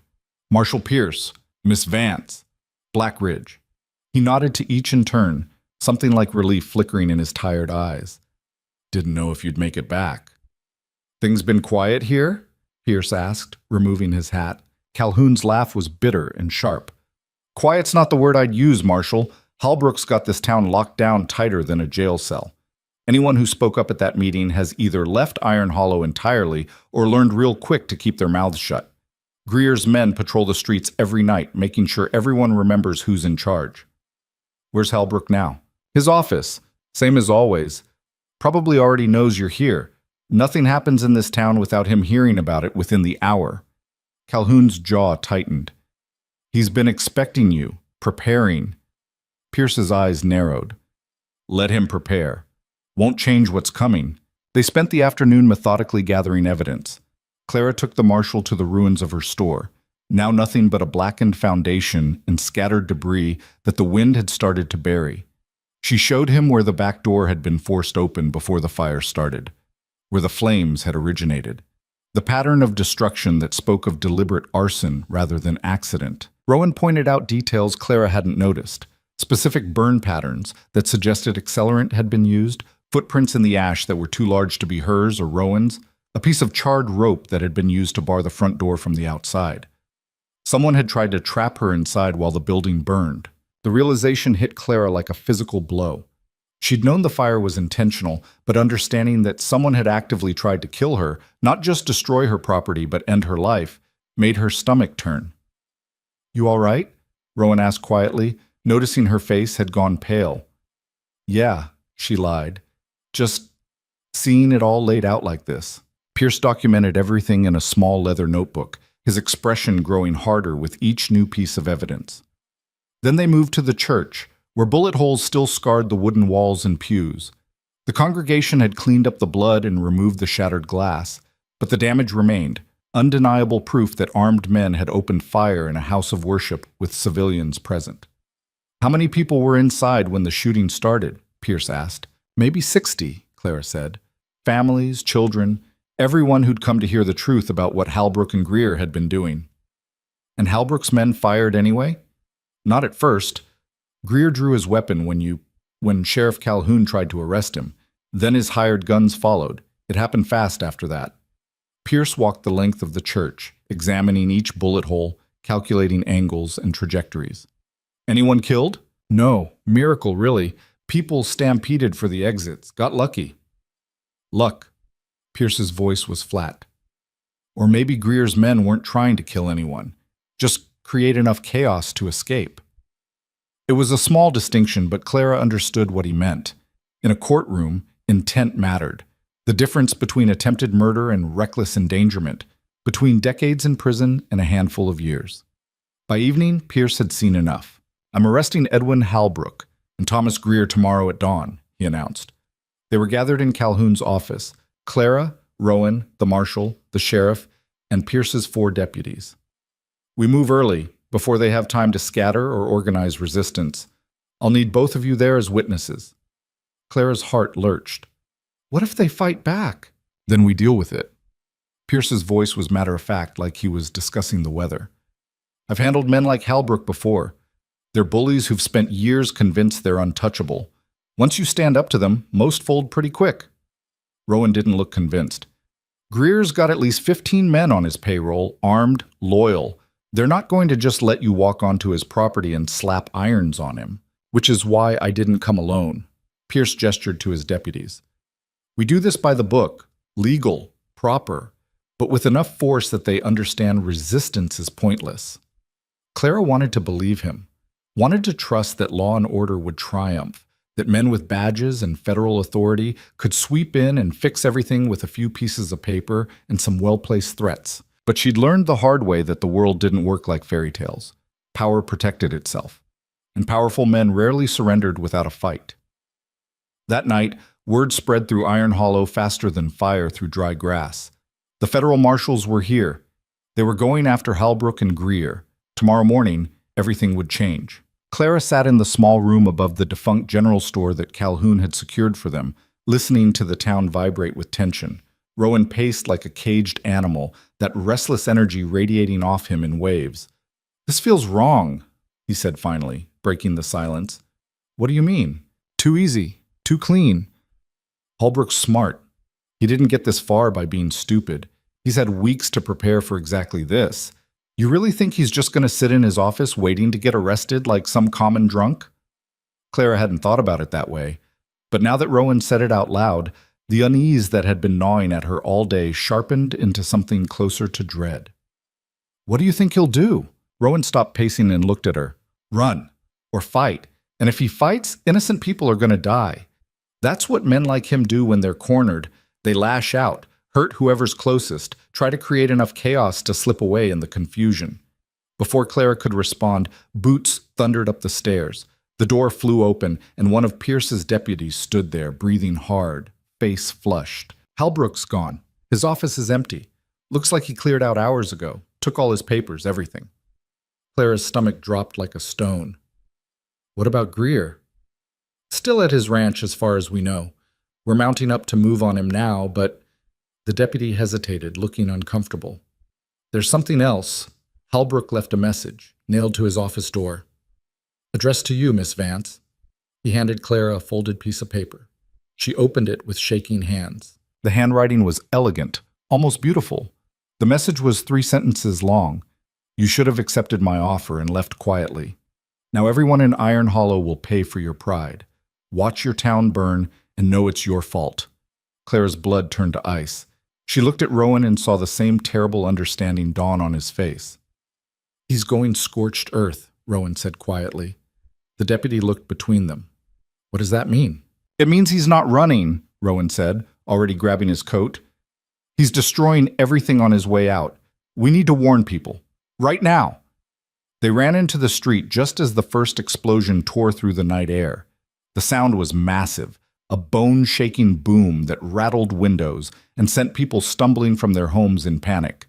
Clara's ears rang as she spun toward the source of the blast. Flames erupted on the eastern edge of town, the livery stable where Rowan had worked. The entire structure collapsed inward, support beams cracking like rifle shots, the anguished screaming of trapped horses cutting through the chaos. Then another explosion. The saloon. Then the blacksmith's forge. Then the granary. Halbrook was systematically destroying Iron Hollow's infrastructure. People poured into the streets, screaming, panicked, running in every direction at once. Marshal Pierce was shouting orders, trying to organize a response, but chaos had already taken complete hold. Rowan grabbed Clara's arm hard enough to bruise. "We need to get to Greer's ranch, now. That's where Halbrook is. He's creating a distraction so he can escape." "What about the town? We can't just..." "The marshals will handle it. They have to. But if Halbrook gets away, everything we've done means nothing. He'll just set up somewhere else and do this all over again." Clara looked at the burning buildings, at terrified families running with children in their arms, at everything she'd known her whole life going up in flames. This was her fault. She'd pushed, forced the confrontation, refused to back down. And now people were paying the price for her stubbornness. "Clara," Rowan's voice cut through her spiraling thoughts. "We can't save everyone, but we can stop him from doing this again. That's what matters right now." She nodded, throat too tight to speak. They commandeered horses from Calhoun, 2 of the few that hadn't been trapped in the burning livery, and rode hard toward Greer's ranch. The night was alive with sound behind them. Screams, the crackle and roar of flames, more distant explosions as whatever Halbrook had planted continued to detonate. The ranch house sat 3 miles outside town, a sprawling compound with multiple outbuildings, corrals, and enough structures to house a small army. As they approached, Clara saw figures moving in the darkness. Armed men, waiting. "This is a trap," she said, pulling her horse to a stop. I know. Rowan didn't slow down. But it's the only move we've got. If we wait for reinforcements, they'll be gone. They dismounted a quarter-mile out, tied the horses to a scrub oak, and approached on foot. Rowan moved like a shadow, practiced and precise, and Clara did her best to follow his lead despite her hammering heart and shaking hands. They made it to the side of the main ranch house without being spotted. Through a lit window, Clara could see movement inside. Halbrook and Greer clearly visible, arguing with animated gestures. Completely insane, Greer's voice carried through the glass. You can't just burn an entire town. Watch me, Thomas. Halbrook's tone was cold, controlled, nothing like the smooth charm he'd always displayed in public. I built this empire from absolutely nothing, clawed my way up from poverty you can't even imagine. If I can't have it, then no one can. Simple as that. But the people, innocent people, are dying. Collateral damage? Necessary. The marshals will be too busy trying to save Iron Hollow to come after us immediately. By the time they regroup and figure out what happened, we'll be across the border with enough money to start fresh. New names, new town, same operation. Greer looked like he wanted to argue further, but he just nodded, defeated, all the fight gone out of him. Clara glanced at Rowan. We need to get word to Marshal Pierce. He needs to know they're still here. No time. If they leave in the next 10 minutes, we'll lose them forever. And I'm done running, done hiding. Rowan's jaw was set, his eyes hard. I'm ending this. Right here. Right now. He started moving toward the front door. Clara grabbed his arm, fingers digging in. Rowan, there are at least a dozen armed men in there. You'll get killed. Maybe. That's not good enough. He looked at her, and for the first time since she'd met him, she saw something like peace in his eyes. Resolution. I've spent 10 years in those hills alone because I was too afraid to be around people, too broken to trust anyone. You changed that, saved me, gave me a reason to care whether I lived or died. If stopping these bastards is what kills me, that's a trade I'll take. Better than dying for nothing. Clara's chest ached. You don't get to make that decision by yourself. Not anymore. We're partners, remember? Or was that just words? Rowan's expression softened slightly. Then what do you want me to do? Clara thought fast, her mind racing through terrible options. They couldn't fight a dozen armed men in a direct confrontation. Couldn't wait for reinforcements that might not arrive in time. But maybe they didn't need to. The explosions, Clara said. Halbrook's been using them to create chaos and confusion. What if we turn his own strategy against him? Rowan frowned. How? Clara pointed to the scattered outbuildings. They've got supplies out there. Gunpowder for blasting stumps, lamp oil for lanterns.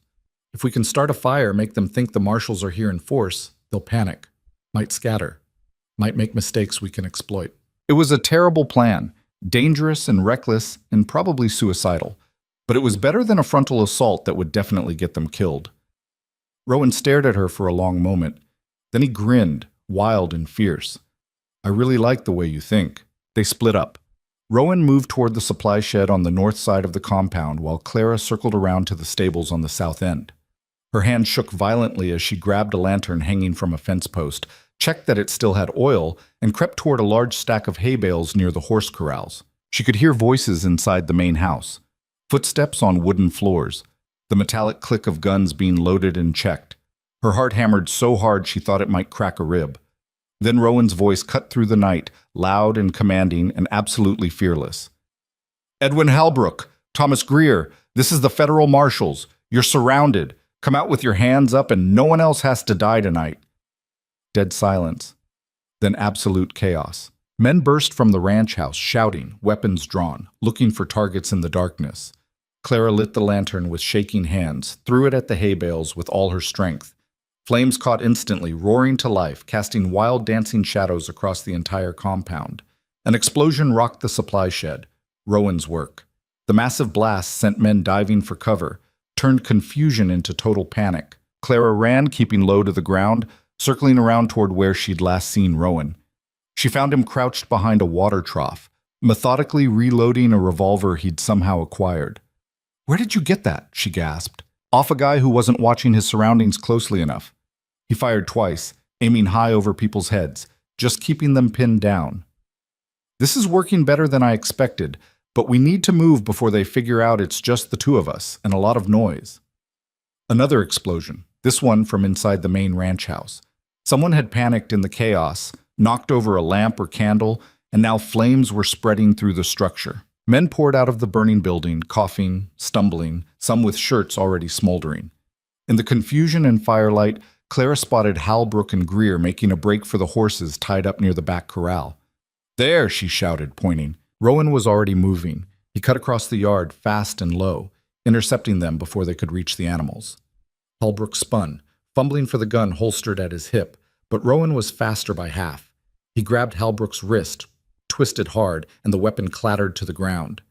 Greer pulled his own gun, swung it around toward Rowan's unprotected back. Clara didn't think. Just grabbed a piece of burning wood from the ground and hurled it with everything she had. It hit Greer square in the chest, and he staggered backward, cursing, batting at the embers. That moment of distraction was all Rowan needed.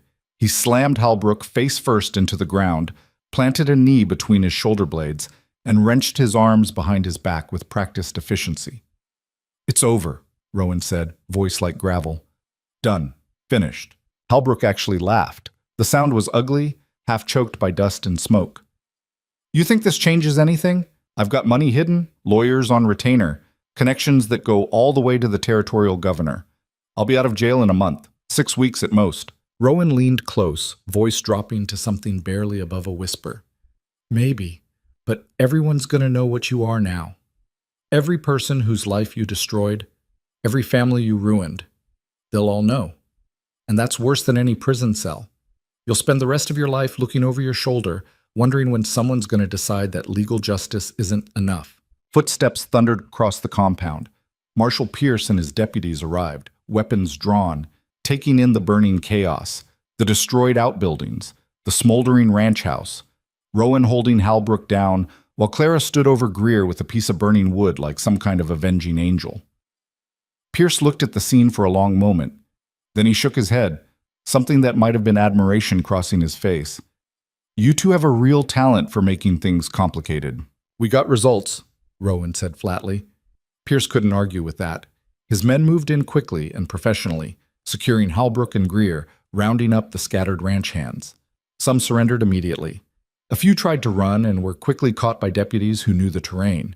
Within 90 minutes, it was over. The fires were being contained and put out. The prisoners were in chains and shackles.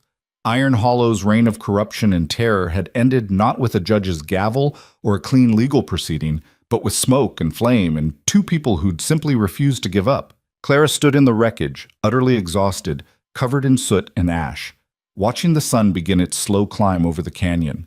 Rowan came to stand beside her, equally filthy, one arm hanging at an odd angle from where he'd hit the ground wrong during the fight. "You all right?" he asked quietly. Clara laughed.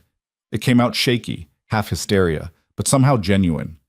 "No, not even a little bit, but I will be. Eventually." They rode back to Iron Hollow as the sun climbed higher, painting the smoke-stained sky in shades of orange and red. The town was a disaster. Multiple buildings completely destroyed, others badly damaged, people displaced and traumatized. But it was still standing, bruised, battered, broken in places, but fundamentally alive. The trial took 3 weeks. Federal prosecutors arrived from the territorial capital, armed with the evidence Clara and Rowan had gathered, bolstered by testimony from people who finally felt safe enough to speak publicly. Halbrook hired expensive lawyers from back east, called in every favor he'd accumulated over the years, tried every legal trick and maneuver his counsel could devise. But the proof was overwhelming: forged documents with his signature, detailed financial records showing years of systematic theft. Witness after witness describing the same pattern of intimidation, coercion, and outright fraud. The jury deliberated for 6 hours. Guilty on all counts. Halbrook was sentenced to 23 years in federal prison. Greer got 18. Their combined assets, land, money, property, everything, were seized by the territorial government and slowly, painstakingly distributed back to the people they'd stolen from. It wasn't perfect. Some families had already left the territory, their lives too shattered to rebuild even with compensation. Some of the land couldn't be easily returned to original owners. Some wounds were too deep to heal completely. But it was justice. Imperfect, messy, thoroughly human justice. Clara stood in front of the empty lot where her store had been, looking at the scorched earth and scattered debris. The territorial government had compensated her for the destruction, not enough to replace everything she'd lost, but enough to start over if she wanted to. She could rebuild here, open a new store, try to reclaim the quiet, predictable life she'd known before. Or she could do something different. Still thinking about it? Rowan's voice came from behind her. She turned. He looked better than he had in weeks, cleaner, healthier, though there was still a wariness in his eyes that would probably never completely disappear. Some scars went too deep. "Your offer," Clara said, "about the land up in the high country. Still stands, always will." She looked at him, this man who'd been a complete stranger 2 months ago, who'd become something else entirely through fire and blood and choices that neither of them could take back even if they wanted to. "I don't want charity," Clara said carefully. "I know, never thought you did. And I don't want to be anyone's project or responsibility. Know that too." She took a breath. "But I also don't want to be alone anymore. I'm tired of being alone, of being invisible, of pretending I don't need anyone." Rowan's face softened. "So am I." Clara held out her hand. "Partners, then. Equal partners. 50-50 on everything. We build something together, something that belongs to both of us." Rowan took her hand, shook it firmly. Partners. They left Iron Hollow 6 days later. Not running. Not fleeing in fear or desperation. Just moving on, the way people do when one chapter ends and another begins. When staying means living in the past and leaving means building towards something new. Samuel Cord came with them, along with Josiah Reeve and his family, and 3 other households who were ready for a fresh start away from Iron Hollow's ghosts. Together, they headed into the high country, toward the land Rowan had fought so hard to keep, carrying tools and supplies and hope, and the hard-won knowledge that surviving wasn't the same as living. The first winter was absolutely brutal. They managed to build 2 rough cabins before the snow came, but barely. Food was scarce. The cold cut through everything, no matter how many layers they wore or how carefully they tended the fires. There were nights Clara genuinely thought they wouldn't make it, that they'd all freeze or starve or just give up and walk away. But they didn't give up. They survived. And when spring finally came, green and alive and somehow more beautiful than anything Clara had ever seen, they started building something bigger than mere survival. A year later, Clara stood on the porch of a real house. Not a cabin thrown together in desperate haste, but an actual house with glass windows and a proper stone fireplace and enough rooms for the growing community they were building. Below, in the valley, fields had been cleared and planted. Crops were growing. A small trading post was under construction, and there was talk of building a schoolhouse before the next winter. It wasn't Iron Hollow. It wasn't anywhere Clara had ever imagined ending up. It was better. Rowan came out onto the porch, wiping his hands on a rag, sawdust caught in his hair. Foundation solid on the new barn. Should last generations if we maintain it properly. Clara smiled. "Good. We're going to need it." He stood beside her, looking out at what they'd built together. "You ever regret it? Stepping forward that day? Stopping the hanging?" Clara thought about it, really thought. About the noose and the contract and the fire. About the desperate flight to the capital and the violence at Greer's ranch. About everything she'd lost. Her store, her savings, the quiet, predictable life she'd known. And about everything she'd found. Strength she hadn't known she possessed. A voice that mattered. A community built on something better than fear. "No," she said finally. "Not even once. Not for a second." Because the truth was, saving Rowan hadn't really been about him at all. It had been about her, about refusing to be invisible, about choosing to stand up when the world expected her to disappear, about learning that her voice and her choices mattered, even when, especially when, the powerful said otherwise. People needed that reminder sometimes. Needed to see that they could fight back, that their voices carried weight. That even when the corrupt and powerful seemed completely untouchable, they weren't. Not really. Iron Hollow had taught her that lesson in the hardest way possible. And even though the town itself remained fractured, some people rebuilding, others leaving, the scars still visible in empty lots and burned foundations, the lesson had spread. Word had gotten out about what happened, about a woman who'd stood up to corrupt authority, about a community that had fought back and won, even at terrible cost. Other towns started asking questions about their own judges and officials. People started demanding accountability. Change was slow, messy, imperfect, but it was happening. Samuel Cord walked up the path, leaning on a beautifully carved walking stick Rowan had made him over the winter. "Riders coming," he said, pointing toward the trail that led down from the ridge. Clara shaded her eyes against the afternoon sun. 3 horses, moving at an easy pace. As they got closer, she recognized the lead rider, Sheriff Calhoun. He dismounted stiffly. The ride from Iron Hollow was long and hard, but there was something like peace in his weathered face, something that hadn't been there before. "Sheriff," Clara said, "wasn't expecting to see you out here." Calhoun pulled a thick envelope from his coat. "Got a letter from the territorial governor. She wanted me to deliver it personally. Seemed important." Clara opened it, read quickly, her eyes widening with each paragraph. "What is it?" Rowan asked, reading her expression. "They want to incorporate us officially, make this a recognized settlement with territorial support. They're offering funding for infrastructure, legal recognition, protection." Clara looked up from the letter, stunned. "They want to make us legitimate." Rowan frowned. "Why would they do that?" Calhoun smiled, rare and genuine. "Because word got out about what you did. How you stood up to Halbrook. How you built this place from absolutely nothing. People are calling it New Haven. A second chance for folks who got squeezed out of places like Iron Hollow. The governor sees it as a model, proof that communities can rebuild better than they were before." Clara looked at Rowan. He looked back at her. Neither of them had set out to start a movement or build something meaningful. They'd just been trying to survive. To do the right thing when the easier path was to look away. But survival, it turned out, was contagious, and so was hope.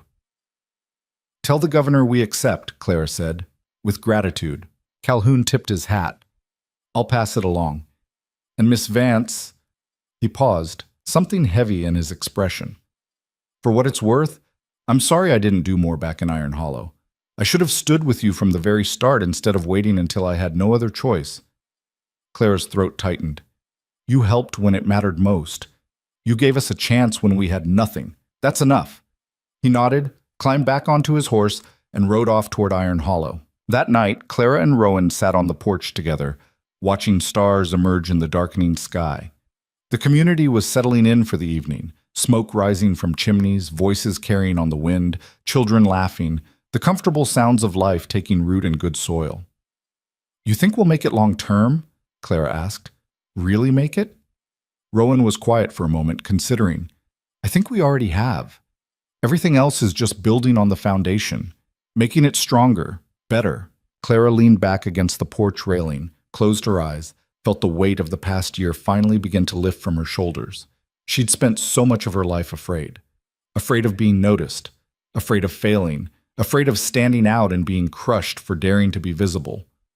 Now, sitting here with a thriving community that existed because she'd refused to stay silent, she understood something fundamental. Fear was just another cage, another way of controlling people. And she was done living in cages. The days turned into weeks, the weeks into months, the months into years. New Haven grew steadily. More families arrived, drawn by the promise of fair treatment and land they could actually own without fear of it being stolen. Word spread about the settlement where power didn't belong to the richest or the loudest, but to everyone willing to work for the common good. Clara ran the trading post and discovered she had a real talent for it, not just selling goods, but listening to people, understanding what they needed, building connections between the settlement and the wider world. Rowan worked the land, taught newcomers how to survive in the high country's harsh conditions, and slowly, carefully, let people see past his hard exterior to the decent man underneath. They weren't perfect. They fought sometimes, disagreed often, struggled under the weight of leadership neither had asked for or particularly wanted. The settlement faced challenges, hard winters, supply problems, conflicts between strong personalities, the constant pressure of making a new community work. But they showed up, every single day, did the work, made the hard choices, listened to people, tried to be fair. And that, Clara learned, was what actually mattered, not being perfect, not having all the answers, not never making mistakes, just refusing to give up, just trying to do better today than yesterday, just remembering that power corrupts unless it's constantly questioned and held accountable. On the 2-year anniversary of the day Clara had stopped a hanging in Iron Hollow, the community gathered for a celebration. It wasn't anything fancy, just a shared meal around a bonfire, everyone contributing what they could, the kind of simple gathering that made people feel like they belonged to something worth protecting. Samuel Cord stood, raised his battered tin cup, and said in his gravelly voice, "To New Haven," and to the woman who reminded all of us that standing up beats staying silent, every single time. Everyone raised their cups, cheered, celebrated not just survival, but the life they'd built from ashes and determination and stubborn refusal to accept that the powerful always win. Clara caught Rowan's eye across the dancing flames. He raised his cup to her, that small half-smile tugging at the corner of his mouth, the one that meant he was actually happy, even if he'd never say it out loud. She raised hers back. Later, after the fire had burned down to glowing embers and most people had drifted back to their homes, Clara walked to the edge of the settlement, stood looking out at the dark canyon beyond, the stars overhead impossibly bright in the clear mountain air. She thought about this woman she'd been 2 years ago, invisible, afraid, convinced her life would always be small and quiet and fundamentally unimportant. That woman was gone. Not because Clara had become someone completely different, but because she'd finally become the person she was always supposed to be. The version that had been buried under years of fear and silence and society's expectations, just waiting for the moment when staying quiet hurt more than speaking up. Rowan joined her, stood in comfortable silence before speaking. "What are you thinking about?" Clara smiled into the darkness. "That I'm glad I didn't stay quiet. That stepping into that street was the scariest and best thing I ever did." "Me too." They stood together, watching the night, and Clara felt something she'd rarely experienced in her entire life. Peace.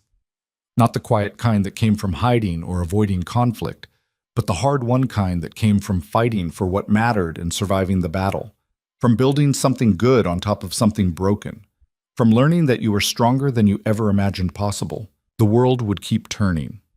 There would be new challenges, new injustices, new reasons to be afraid. Power would always seek to consolidate itself. The corrupt would always look for new ways to exploit the vulnerable.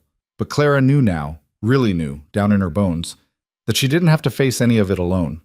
That standing with others, imperfect and messy and complicated as people were, was infinitely stronger than any fortress built from silence and fear. Iron Hollow had tried to teach her that people like her didn't matter, that power always won, that the safest thing was to disappear.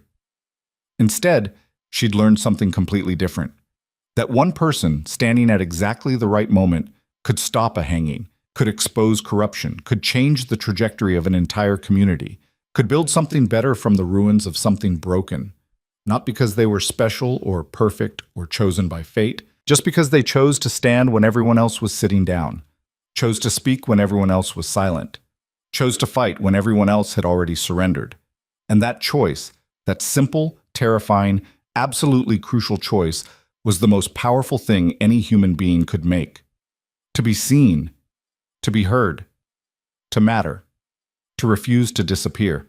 The rest, Clara thought as she looked out at New Haven, at the lights in windows, the smoke from chimneys, the life blooming where there had been nothing. The rest was just details. The important part was the choice, and she'd made hers.